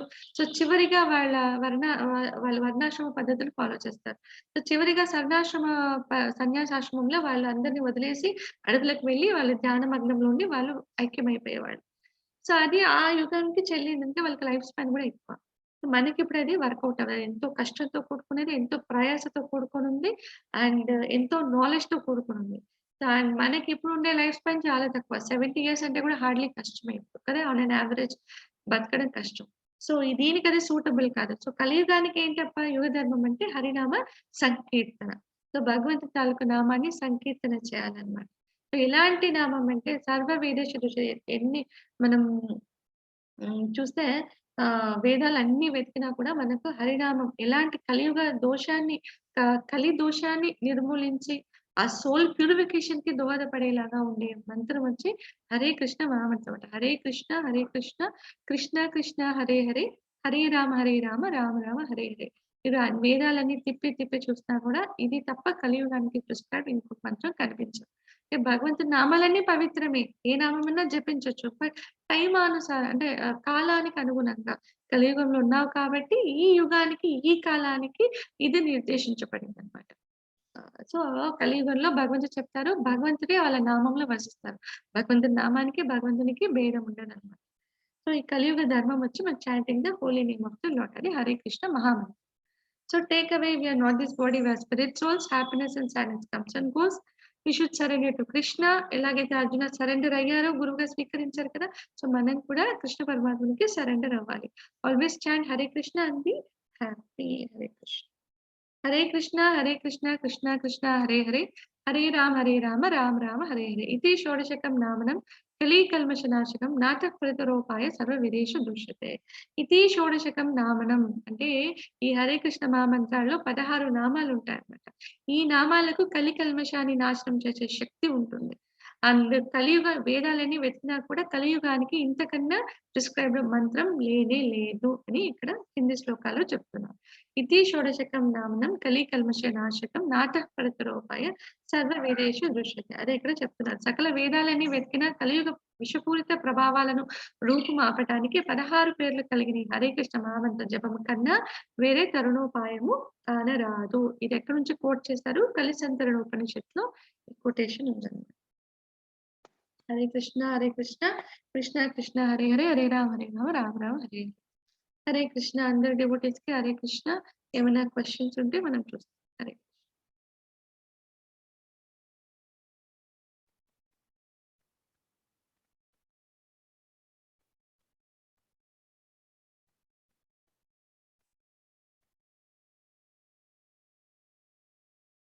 ఎవరికైనా ప్రశ్నలు? ఈశ్వర్ ప్రభుజీ ఏదో చాట్ బాక్స్ లో పెట్టారు, మరణం లేదు కదా ఆత్మకి. ఆత్మ రిపీటెడ్ గా కొత్త శరీరంలోకి వచ్చినప్పుడు ఎర్త్ మీద సేమ్ పాపులేషన్ ఉండాలి కదా, కానీ ఎందుకు పాపులేషన్ పెరుగుతుంది? మైగ్రేషన్ ప్రభుజీ, ప్రతిసారి హ్యూమన్ ఫామ్ వస్తుందని లేదు. సో యానిమల్స్ ఉండొచ్చు, యానిమల్స్ కి చనిపోయాక హ్యూమన్ ఫామ్ రావచ్చు, మనం చనిపోయాక యానిమల్స్ రావచ్చు, లేదు మనం వెళ్ళాక మళ్ళీ మనమే హ్యూమన్ ఫామ్ తీసుకోవచ్చు. ఇదంతా మైగ్రేషన్, రైట్? అందుకే పాపులేషన్ పెరగడం అనేది ఉంటుంది. హరే కృష్ణ. ఈశ్వర్ ప్రభుజీ మీ డౌట్ క్లారిఫై అయిందా? హరే కృష్ణ. హరి బోల్. ఎవరికి ఏమి డౌట్స్ లేవా? మల్లికార్జున ప్రభుజీ. మాతాజీ ఒక డౌట్. జన్మ మృత్యు జర వ్యాధిలో జర అంటే ఏంటి? జర అంటే ముసలితనం, ఓల్డ్ ఏజ్. ఓకే మాతాజీ. హరే కృష్ణ. దేవయ్య. మేడం నమస్కారం మేడం. హరే కృష్ణ మాతాజీ, చెప్పండి మాతాజీ. మేడం, భగవద్గీత పారాయణం ప్రతిరోజు 5 o'clock మీరు చేస్తున్నారు కదా, మేము కూడా పాల్గొనవచ్చా మేడం దాంట్లో? అందరూ రావచ్చు మాతాజీ. అంటే మాతాజీ వాళ్ళు చదువుతారు, మీరు మ్యూట్ లో ఉండి చదువుకోవచ్చు, వాళ్ళతో పాటు ఫాలో అవ్వచ్చు. అంటే ఇక్కడ స్క్రీన్ పైన వస్తూ ఉంటుంది కదా మేడం, అది మేమేమన్నా పారాయణం చేయొచ్చా? అంటే ఇప్పుడు స్క్రీన్ షేర్ చేస్తారు అక్కడ కూడా, మీకు ఏదైతే PDF ఫార్వర్డ్ చేస్తాం కదా గ్రూప్ లో, ఆ చాప్టర్ ని షేర్ చేస్తారు. మీకు మొబైల్లో కూడా ఓపెన్ చేసుకోవచ్చు, సేమ్ అక్కడ షేర్ చేస్తారు. మీరు మొబైల్లో కూడా ఓపెన్ చేసుకొని వాళ్ళతో ఫాలో అప్ అవ్వచ్చు. స్క్రీన్ షేర్ చేస్తారు. ఇన్ కేస్ ఎప్పుడైనా స్క్రీన్ ఏదైనా ఇబ్బంది వచ్చి నెట్ కనెక్టివిటీ ఉండి స్క్రీన్ కనిపించకపోయిన సిచ్యువేషన్స్ లో మీకు ఆల్రెడీ షేర్ చేసి ఉంటాం కదా ముందు రోజే, సో మీరు మొబైల్లో అయినా దాన్ని ఓపెన్ చేసి వాళ్ళతో పాటు ఫాలో అవ్వచ్చు. మళ్ళీ నిన్న మొదటి అధ్యాయానికి క్విజ్ వచ్చింది మేడం మాకు, మీరు ఇచ్చిన లింక్ ప్రకారము క్విజ్ చేసాము. అంటే డైలీ పంపిస్తారా మీరు ఈ రోజు కూడా అట్లా? లేదు, మీరు ఇంకా లాగిన్ డీటెయిల్స్ ఉంది కదా, లాగిన్ అయిపోతే మీకు సెకండ్ చాప్టర్ మళ్ళీ ఎనేబుల్ అయిపోతుంది, సెకండ్ చాప్టర్ ఇవ్వచ్చు. డైరెక్ట్ గా ఓపెన్ చేసి మీరు సెకండ్ చాప్టర్ చేసుకోవచ్చు అండి. ఏ రోజుకి ఆ రోజు మీరు ఓపెన్ చేసి థర్డ్ అట్లా 4th చేసేసుకోవచ్చు క్విజ్. Okay madam, okay. మళ్ళీ రిజిస్టర్ అదంతా ఏం అవసరం లేదు, ఒక్కసారి రిజిస్ట్రేషన్ జరిగేది. నిన్న చేశాను మేడం, అయిపోయింది. ఫస్ట్ చాప్టర్ అయ్యింది, చేశాను. ఇంకా ఈ రోజు సెకండ్ వస్తుంది కదా. Second chapter. సరే మేడం, ఓకే. చాలా బాగా అర్థమైంది మేడం మాకు ఈ రోజు. హరే కృష్ణ. కొంచెం స్పీడ్ గా చెప్పారనిపిస్తుంది, ఈ రోజు బాగా అర్థమైంది. Thank you madam. Hare Krishna. Hare Krishna Mataji. Hare Krishna Prabhu, చెప్పండి మాతాజీ. ఒక రోజు క్లాస్ మిస్ అయింది, అది నెక్స్ట్ డే చూడొచ్చా మేడం? ఇప్పుడు ఈ రోజు క్లాస్ మిస్ అయినాం అనుకోండి, ఆ క్లాస్ మళ్ళా నెక్స్ట్ డే చూడొచ్చా? నేను యూట్యూబ్ లో అప్లోడ్ చేసి నేను పెట్టాను కదా, ఈ రోజు కూడా పెడతాను, రికార్డ్ చేస్తున్నాం కదా, సో నేను మళ్ళీ పెడతాను.